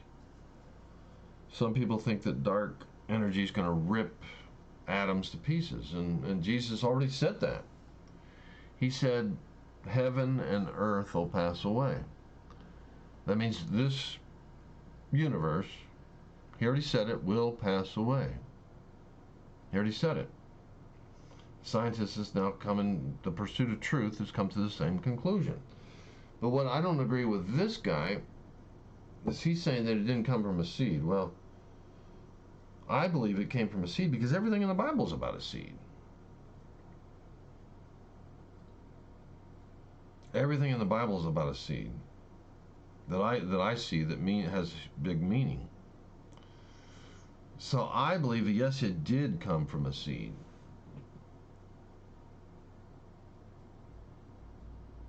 Now, I believe it came from God, this pure energy, this perfect pure energy of whatever that is. But it's something that, it's something that somehow creates this thing called matter. We got the equation E is equal to mc squared. But do we really understand what pure energy is? Maybe we really don't understand what pure energy is. Maybe we think we understand what energy is, but maybe we really don't. Just like we think we understand gravity, but maybe we really don't. So maybe maybe the secret is that we really don't understand what pure energy is. We know that energy can create matter, E is equal to mc squared, but maybe we really, really don't understand what pure energy is what I'm saying. So I believe, just by what I see, and this is all a theory, that yes, it did come from a singularity, but a singularity of a thing called pure energy where there is no time, where time cannot exist, where all the laws that we call as normal laws, this alternate dark reality that we live in, that we think is normal, when that thing that in the near-death experience of Ian McCormick, that's what's actually normal. The grass is made of a pure energy you can't damage. See, our problem is I don't think we understand what a pure energy is in its perfect form. So when this seed, little tiny seed of whatever it was, separated from God, this pure energy, God is this perfect, pure, holy energy. When it's separated, that's when time was created. That's when this thing that we call the universe was created. But in all ways, every way we look at it, it's almost like pixels of a hologram. And if you know anything about these near-death experiences, you know that when people go to heaven, they say it's more real than this place. We think of this place as being the reality, the real place. But everything that I've ever heard, there's not a million, but there's more colors in heaven, more spectrums of color. There's more, everything about it is more real. Now, a long time ago, I had the thing that began I had a vision / dream. I don't want to get into details on it, but what surprised me about the dream is that as I was dreaming, and it was a dream from God, because after I woke up, I got hit by 2 electric shocks. So as I'm dreaming, what caught my attention was different from any other dream I ever had, was that everything was more real than it was in real life. I could see the blackness and the darkness of the night in this vision / dream. And the reason I called it vision is because when I woke up, I still saw the vision. And mind you, I'm a person who's never taken any drugs or anything of that nature. I only had one other vision of Jesus in church once. Other than that, that's it. I had no knowledge of what Jesus was when I saw him prior, so there's no way I conceived from that in my own mind. But, so when I had this vision, I noticed that things were more real than real life. The darkness of the night was more blacker. Now, how can blackness be more black and more sharper than it is in reality? I don't know. But it was in this dream. And that's what people say when they go to heaven, is that it's more real than this. One guy named Henry Groover came back from heaven. It was a beautiful autumn, and he was sharing it with his wife, and after being in heaven, he was like, he just felt so negative about this beautiful autumn. And it was a gorgeous autumn, about as pretty as an autumn can become on Earth. And Henry Groover was just being so negative to his wife, and finally his wife just kind of told him to shut up in a nice way, because he was ruining it for her. And she says, I've never been to heaven, and you're ruining this for me. So we speak from this reality that we live in. We don't understand pure energy in its perfect form. So I believe when it was separated from God, of course it created time.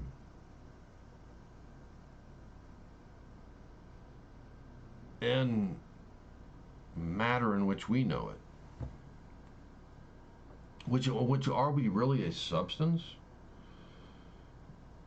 I mean, we're a body, but yet our atoms and our electrons are so far apart, we're mostly just empty space, right? It's amazing that we're a substance because there's so much space in between our atoms. So are we really anything more than a thought? Or some people believe it's like the holographic universe. So the substance that we say is real, the thing that's really real is the space that's in between the substance. That's more real than the substance.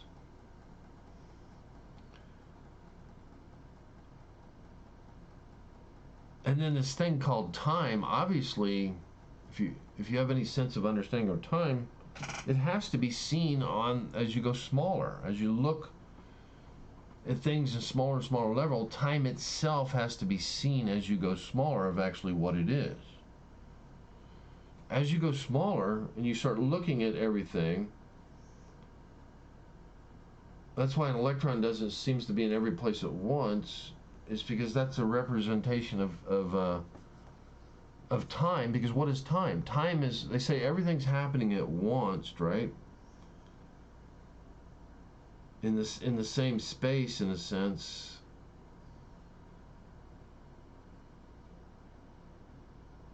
So as time has to be seen on a molecular level. What is time? Okay, Einstein said there's a thing called space-time, but what is time? It has to be seen on the smallest of levels, right? That's how it's going to be discovered what actual time is, right? And I think we're getting closer and closer to understanding some of these things. But what is pure energy that all this stuff came from, that time itself came from? Because time isn't a norm, right? It can't be. By my revelation that I had, time is not the norm. So nothing here is the norm. It's a dimensional thing, which is a flawed thing. It's not a pure thing. It's not a perfect thing. It's not a thing that's going to exist and remain. I mean, all the things that we do, I mean, you can look at gravestones, and I hope I'm still recording here. Yeah, I am. But you can look at a gravestone and from the 1700s, when people birthed this country, were founded and set up this country. You can look at gravestones from the 1700s and you can't read them. It's almost as if they were never here. Once the memory of these people are forgotten, then they were here, but if you don't remember them, then all these people and all these things that they've done, if there's no one to remember them, then if there is no God that is recording all this stuff, then what's the purpose of it all, you know? Why should anyone care about anything if no one's going to remember anything, you know?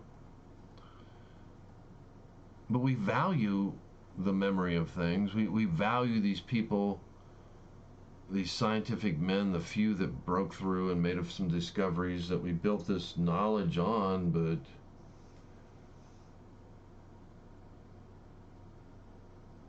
and we all want to evolve into something more that exists. We don't want to live only 70 years and die, or 120 years, as God said in the Bible that He determined for mankind. We want to exist and continue to grow and learn, right? So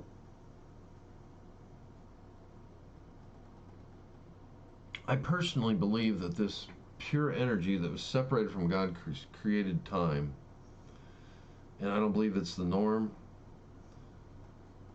And I believe, yes, it did come from a singularity, and that's just my personal beliefs. Now, why do I believe in God? Because I've had revelation after revelation after revelation. If you want to listen to other people that's had revelation after revelation after revelation, and you want to hear, and these people aren't crazy, just go to Sid Roth, click on television, and he's gathered supernatural stories. He just turned to 80 yesterday. Of 40 years, he's gathered stories that people have had supernatural encounters with God.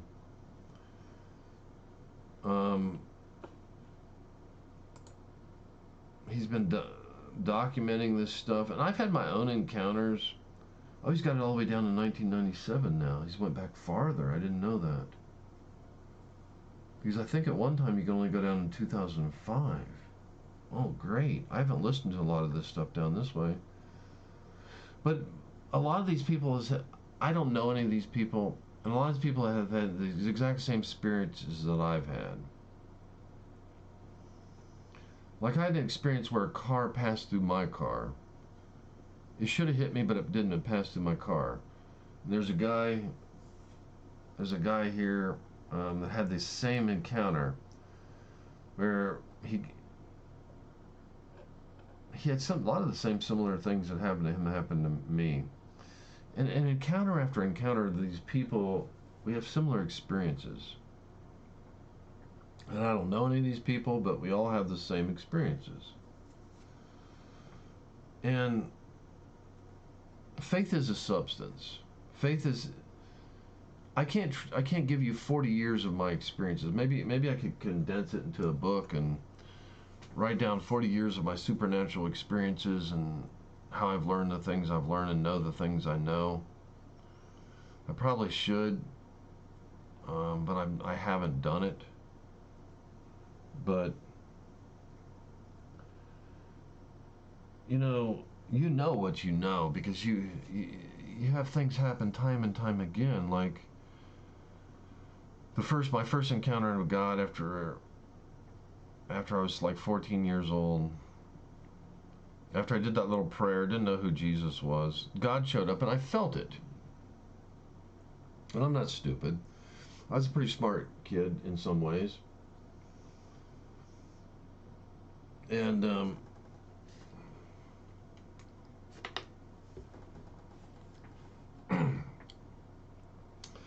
I felt this presence, and it felt like love. And I knew nothing about anything. My mom and dad didn't go to church, and the church I went to was as dead as a doornail. God wasn't there. He absolutely 100% was not in that church. It was a dead church. So I went there. They didn't teach me nothing. It was a totally dead church. I can say that from my experiences that I've had. Didn't learn nothing. God was not there. It was dead. So I had no real, and I didn't go to church that much. It's just something my mom did out of guilt, I guess. Didn't learn anything, didn't experience anything. Can't remember anything from it. Can't remember one sermon or one message, but I was young, I was a kid, didn't. So anyway, at 14, 15, go to this guy's church, he has me pray. So then God shows up. So I knew nothing about anything, about the Bible or anything. So this presence shows up and it feels like love, it feels like comfort. It feels like joy, it feels like almost like you feel on Christmas morning. You're excited about life. And then later on, many years later, I read the Bible and it says that the Holy Spirit is like the comforter. Then it says, has joy and love and these different things that you feel when the Holy Spirit's there. I didn't know any of this stuff, but I experienced God, and then after He was with me, I was like, I hope this never goes away. And then all of a sudden Satan comes along, which, if you know anything about Satan, which most people don't, even including Christians, Satan is a voice, but he doesn't want to manifest himself. He doesn't want you to know he's real. So just like he appeared in a serpent, didn't manifest himself to Eve, but he didn't have no choice with Jesus. He had to manifest himself. Because he couldn't speak in the Jesus spirit, because Jesus didn't have our type of spirit. He didn't have evil in him. He was born of a separate creation, and he couldn't speak into his spirit, so he had to communicate with him. But with us, we have a like spirit, so he can speak into us. And how people say they're always wrestling with their demons. Well, they are. It's that some people call it different things, but it is what it is. It's his ability to speak into our spirit and to impute thoughts that we think is us, but it's actually not at times. But we don't know the difference. So he came along, and I didn't know how to identify him back then. Didn't have a clue how it worked. So a thought, very strong thought to me, says, you're making all this up in your mind. And that seemed very logical. And finally, after, I don't know, 3 weeks of wrestling with it, this thing would even wrestle with me as I'm sleeping. I didn't know anything about the scriptures, how it says we wrestle not with flesh and blood. I didn't know any of that stuff. So I'm wrestling with this thing. I had no idea it was a demonic force that was putting the suggestions in my mind, but it did keep me up at night. I never had experienced that before. Never had anything able to keep me up at night that bothered me. But it would wrestle with me as I'm sleeping, and there was a tug of war on the belief system. He didn't want me to believe that that was God. So finally, he won out. His thought processes seemed too logical, and I thought, well, maybe I am the mind. I always heard when I was a kid the mind was a powerful thing, and I thought, well, I'm making this up in my mind, maybe. So finally, I gave up to that type of thinking. As soon as I gave up to that type of thinking, God showed up. And at this time, he didn't speak to me in a voice, even though I've heard him in a voice twice audibly in my life. At this time, he just spoke to me kind of the way Satan did, but this was more clear. And I knew it was him, but it was like telepathy type, I guess. How do you describe what telepathy is when no humans experience it?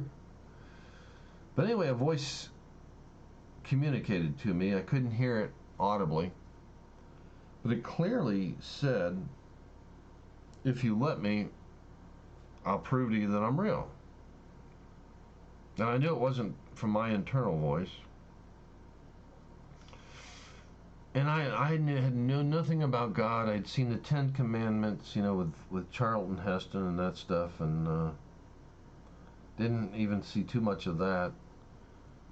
That's all I knew about God, other than this, me experienced him as he showed up, and I knew that this presence was him. So So he said to me, if you let me, I'll prove to you that I'm real. And I had to know at that point, but I also knew I was also scared to death to let him prove it. But my desire to know overpowered my fear. And I got enough courage, and I finally said yes. And when I did, something happened to me that you see on these Christian programs, even on Sid Roth, they talk about it. They call it slain in the spirit. I've even seen dogs slain in the spirit. I haven't seen it personally, but from watching Sid Roth, there's even dogs that's been slain in the spirit. So they call it slain in the spirit. But for my description of it, since I experienced it myself, was all of a sudden I was on the bed talking to God. Never had seen any of this stuff until 40 years later, where these people were slain in the spirit. So there was I never seen any Christian program TV, never knew anything about any of that stuff, never been to church other than the dead church that didn't believe in nothing. Just pure religion. So what happened is when God came down in the room, because he entered the room, I fell. And I was probably the most athletic kid that there was. In high school, I beat everybody as far as agility by 14 seconds. Not by 1 second, but by 14 seconds. I blew everybody in the entire class on this agility obstacle course we had. I beat everybody by 14 or 15 seconds. So as far as athletic ability and agility and to be able to control my body, I was at a level higher than the basketball players, the football players. When it came to all out the ability to do an obstacle course with all these different obstacles, I blew everybody away by 14 seconds. So when it came to physical control of my body, I was superior by 15 seconds than everyone in my entire school. That was the type of athletic kid I was. when it came to all-out agility. So when this made me fall on the floor, you're talking about something that I had total control over my body, and all of a sudden I had zero control. I had no choice in the matter, and I dropped to the floor. Had no choice when this presence entered in. And you see that if you watch Sid Roth, you see all these different shows, these people that get slain in the spirit and can't get off the ground. Now, I didn't have a super powerful experience, but this was enough to keep me on the ground. So I'm laying on the ground face down. Now, how it put me on the ground face down, it wasn't my choice, it's just something that happened. So I'm laying on the floor face down. Then I could feel behind me this entity enter the room, and you could feel it. To the point that I thought, okay, well, yeah, God's real. I know there's something behind me. I can feel it. And so then my next thought was, well, it seemed like my head was working. So I was about ready to start turning my head because I wanted to see what was back there. And as soon as it seemed that I was going to look at it, it said to me, "You're not allowed to look at me." Now, I didn't read in the Bible till 20, 30 years later that Moses wasn't allowed to look at God. I didn't make those connections. Didn't make the connections that the presence of God felt like joy, peace, love, like the Comforter. Didn't make any of those connections until later, much later in life, when I, started understanding things. So I'm starting to look up, and it says, "You're not allowed to look at me." And I didn't know that Moses wasn't allowed to look at God, and I knew it was God, but that was my first encounter. And since then, I've had a lot of encounters. Not a lot, but enough that I know that this stuff is real.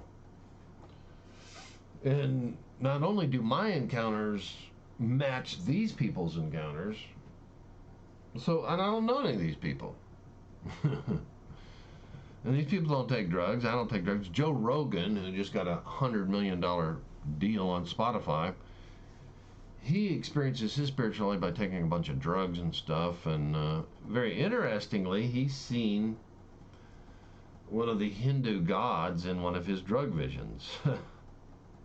Very interesting. And it's interesting that he saw that.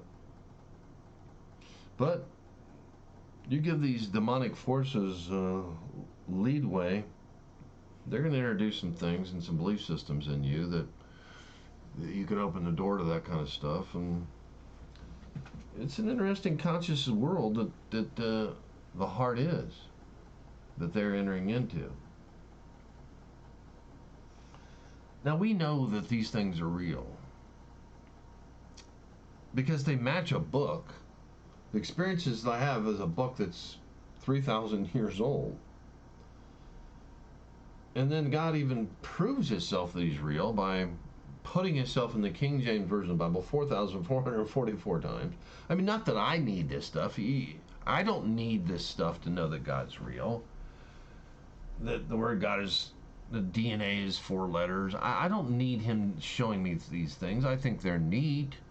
But after experiencing everything I've experienced, from seeing Jesus in a vision, then knowing what they said in the Bible, they said, "No man speaks like this man."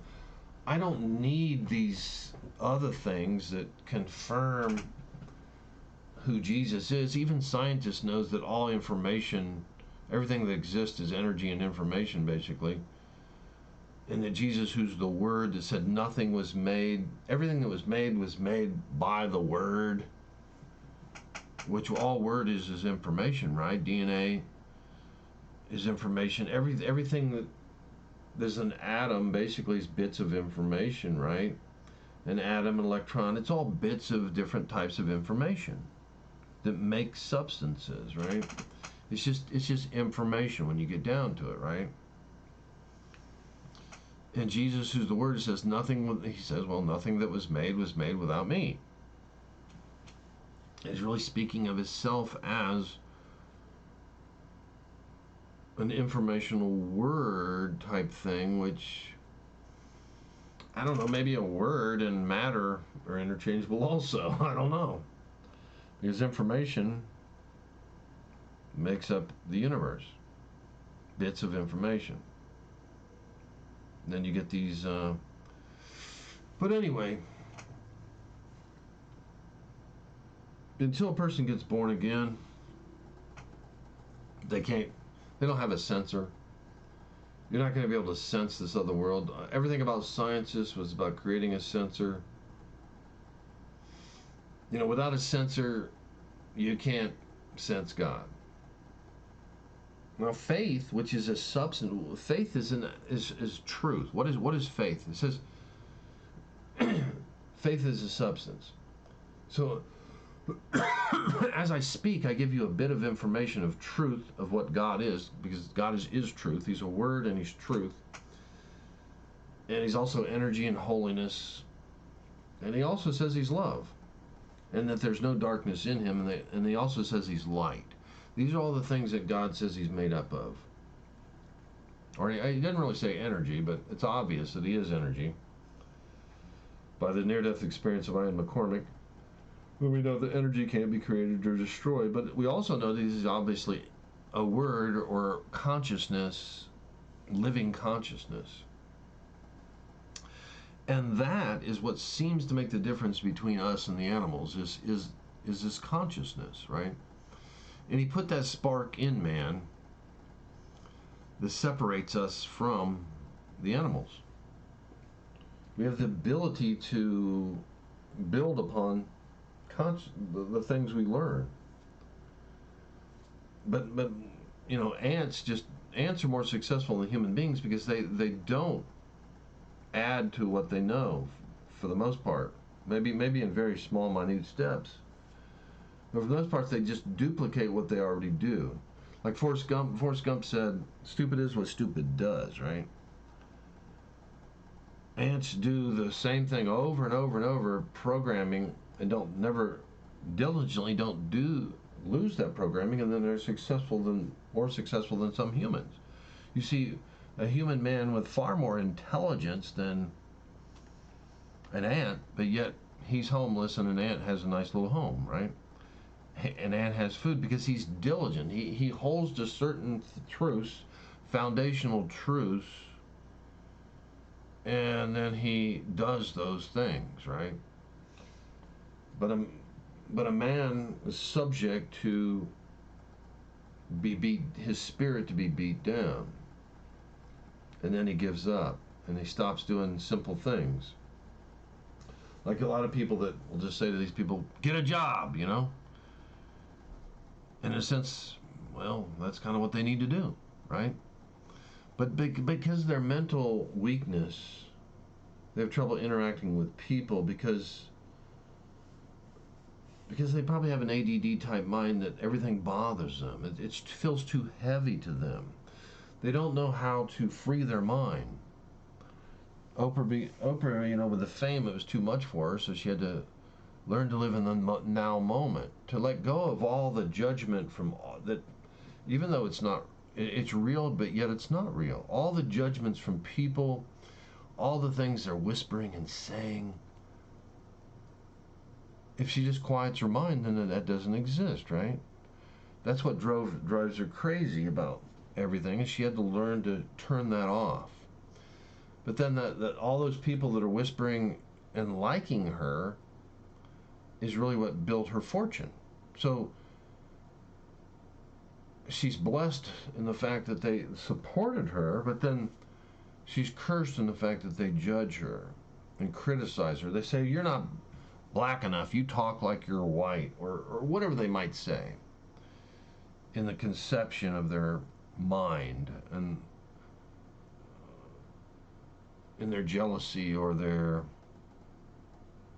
whatever motivates that thought, which they might not even, probably don't even know themselves.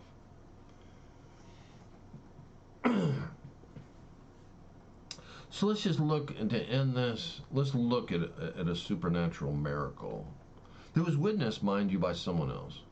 And I experienced my own Like one time I was healed of, I had this horrible day and I was totally fatigued, totally exhausted. So I'll just give you a supernatural miracle of my own. I was in total exhaustion from a stressful day, and it was just a day, a non-stop day, and I was exhausted. Came home and just crashed in bed, about 20 some years old or whatever, 19, 20. It was just one of those days, that just didn't end, sucked me dry, had a headache, was exhausted, laid down in bed, and for some reason, after reading the Bible, even though I didn't get it from the church I went to, I said to Jesus, I said, I know you can heal me. And in a second, now you might say this is mind over matter, but I know better. In a second, the exhaustion totally went away and the headache totally went away. Now that's impossible. I worked in the medical field for 20 years, and there's no medication you can take and do that. And my brother-in-law thought that mind over matter would save him when he got cancer. He was very, very sharp intellectually, very aware, very powerful about not thinking negative thoughts. He lived in the now moment, very powerful, and he thought he thought by thought, I can control the cancer and not die by my choosing. But it didn't happen. He died. He thought that he could beat it by ignoring it, by not focusing on the negativeness of it on a mental realm, by being positive. But it didn't happen. He died. So there's some things the mind can do some things, but it can't. There's some things it can't do. It's not going to heal you cancer, right? It's not going to take away extreme exhaustion or a headache like I had that day. It's not going to happen. You can't do that. So, and I didn't even expect Jesus to do it. I just said that he could do it. But he chose to do that to show me his power. So, I rose up out of bed, and this also gives me faith on believing he can raise the dead, because for him to make me feel like that, he had to change every cell in my body, probably was depleted or whatever, you got 40 trillion cells? He had to do something to alter, maybe the mitochondria, or who knows what he did, to change that. If he can do that, he can definitely raise the dead. Because what's the difference? It's just a little bit more energy or a little bit more life or whatever it is he did on a scientific, microscopic level. So I rose up, the headache totally gone, totally no exhaustion at all. So then my first thought was, well, why did you do this? There's people that, in the hospital, there's people that got cancer, there's people that can't walk, there's people, all I had was a headache, all I needed was a good night's sleep, I'd wake up and I'd be fine. I said, well, so I felt immediately guilt, and I just said, you didn't need to do that, you didn't need to do that. And remember how I said that doubt is like antimatter? As soon as I kept saying that, next thing I know, I felt like a spirit, I felt it fall back upon me. And when it fell back on me, it was almost like a quantum change, or I don't know what it was, but I don't know how to describe it other way than that. A spiritual quantum change of some sort. It just came back. The exhaustion came back and the headache came back. It's quick. And I felt it come from above, and it fell on me. And so it's not hard for me to believe that God can do whatever he wants to do. I mean, science is someday, let's face it, once we get enough information, we'll be able to beam an eye just like they do on Star Trek. We'll be able to replicate someone's eye just by the information. You load a machine with the right energy, and energy equals matter. And an eye is just bits of information from certain bits of matter, and then once you have the information, you'll just like on Star Trek, if they can beam somebody from one place to another, well, then you can generate somebody's lungs by that bits of information. It's only a matter of time before we'll be able to do that. That's going to take probably a quantum computer of type to hold all that information, or some sort of computer that has more memory than what we have. But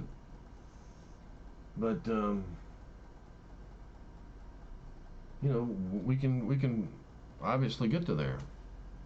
It's only a matter of time. So, for God to do this, maybe it's not as hard as what you think. But maybe nothing is. But let's just look at something here. Mel Bond. Let's just look at something here. And I recommend listening to both of Mel Bond's. There's a lot to learn here. He's a simple man, but simplicity is a very powerful thing. My guess, Never but I believe that Never underestimate simplicity.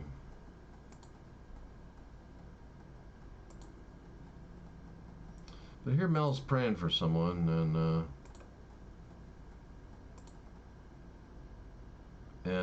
let's just put it on here so you can see what I'm talking about.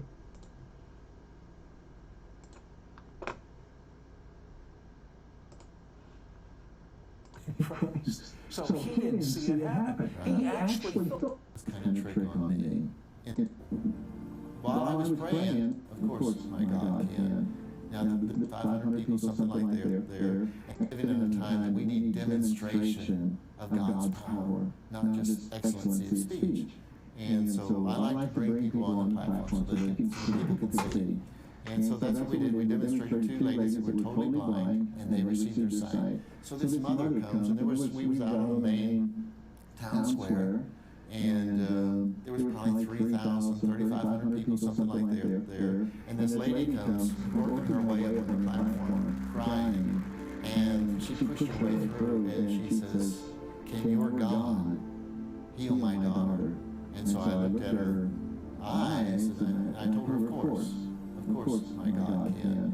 Now, the truth of the matter is, I have prayed for people like that in other third world countries, and I can remember one particular time in India that they saw, I looked in the eye and it didn't look any different. They began to see. And so anyway, I'm convinced that all things are possible with God. And so I prayed with my whole heart the way that Jesus taught me. And I closed my eyes, I prayed so I could focus more. And while I was praying, Gary Metter told me this. He says, while I was praying, that he says it was like two white tornadoes over each eye.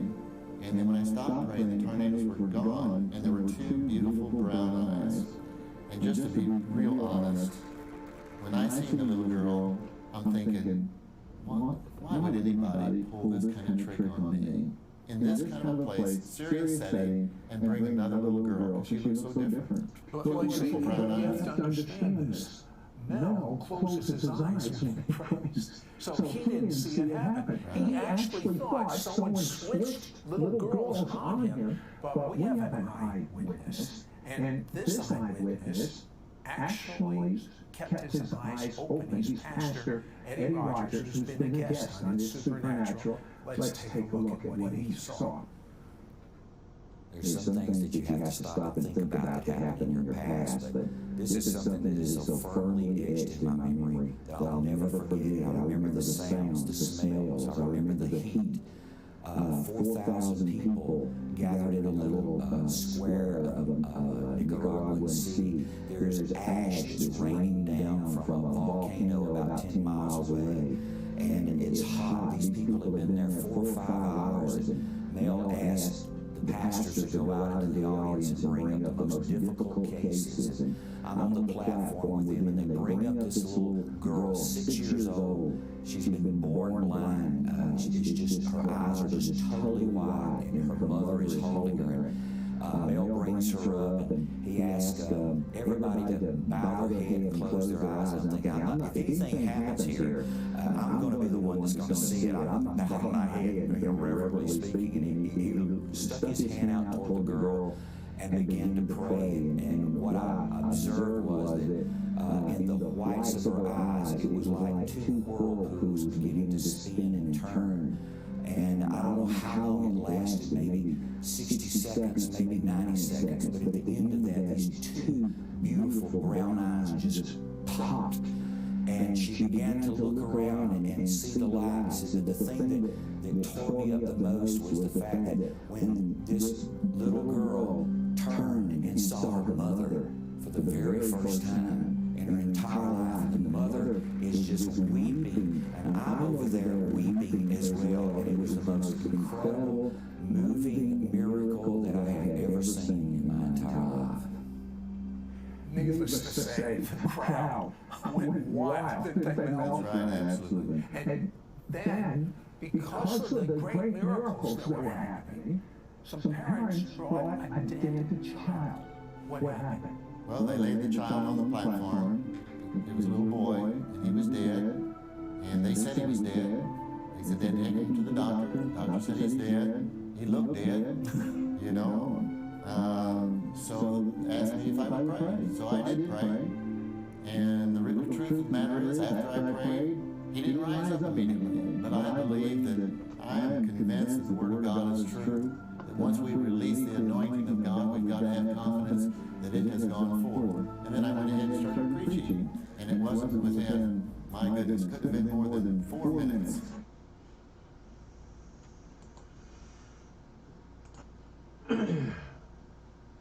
God likes to hide little things.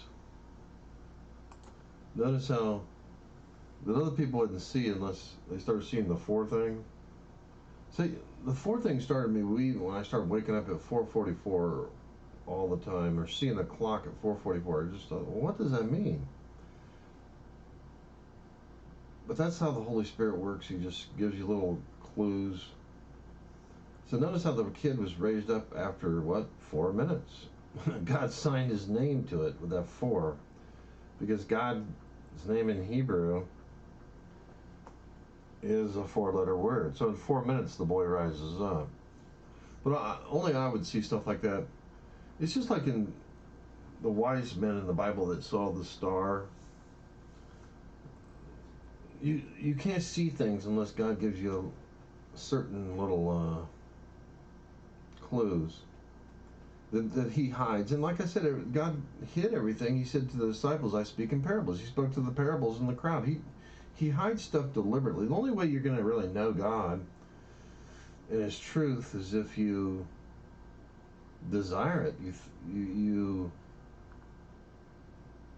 He won't show you stuff unless you come after it. And I haven't had any powerful revelations for quite a while. My last revelation, I had some back in around 2008 and 9. But I haven't had a real powerful one for a while. Probably since then. But I don't even want to talk about that one. It's in. Maybe I'll put all these together sometime. But just talk about all of them. But he's always given those just to continue and build your faith. He's always doing something of this nature. So what I'm basically saying is faith is not based on some silly thing that somebody preaches. And I'm not saying that preaching is silly, because it's not. I've had God speak entire messages at me through a minister, and any question that I ask in my mind, the minister answered. I've had entire sermons where God has done that, and he does what he does, you know.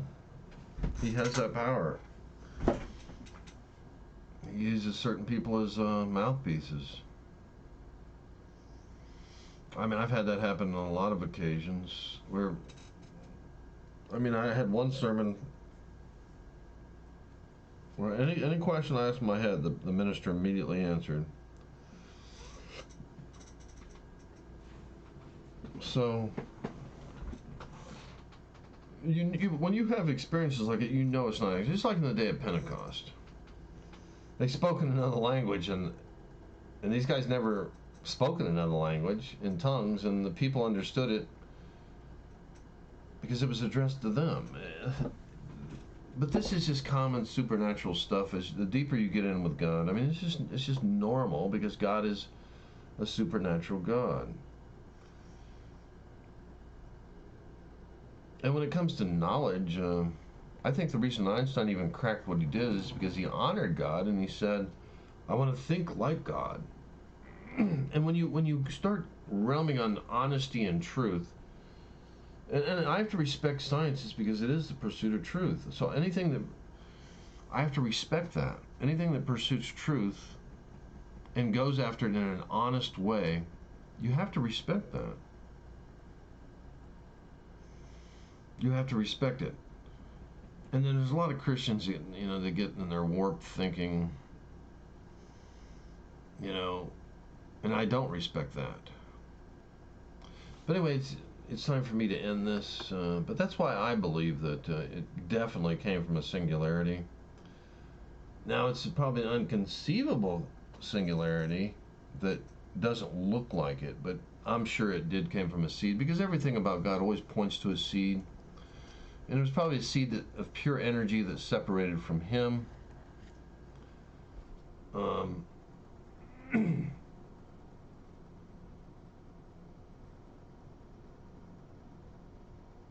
That created the universe in itself.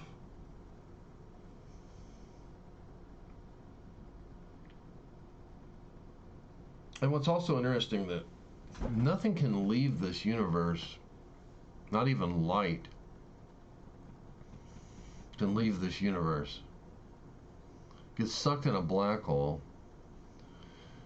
It's almost like it's a containment field, that nothing from this defile. I think in a sense this is defiled because it's separated from God. Anything separated from God, I think, is defiled. Even the universe itself, I think it's defiled in a sense.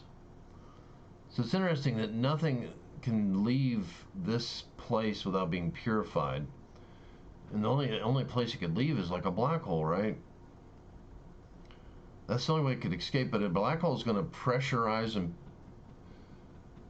I mean, I don't know that much about black holes, but wouldn't it have to be purified before it could leave this place? Even light itself has to be crushed down, purified. I just find that interesting. And then when people die, they go through what almost appears like a dimensional shift, a black hole. A lot of them will go right through a tunnel. But then some of them appear instantly, some, either in heaven or hell. But the ones that are conscious of the experience,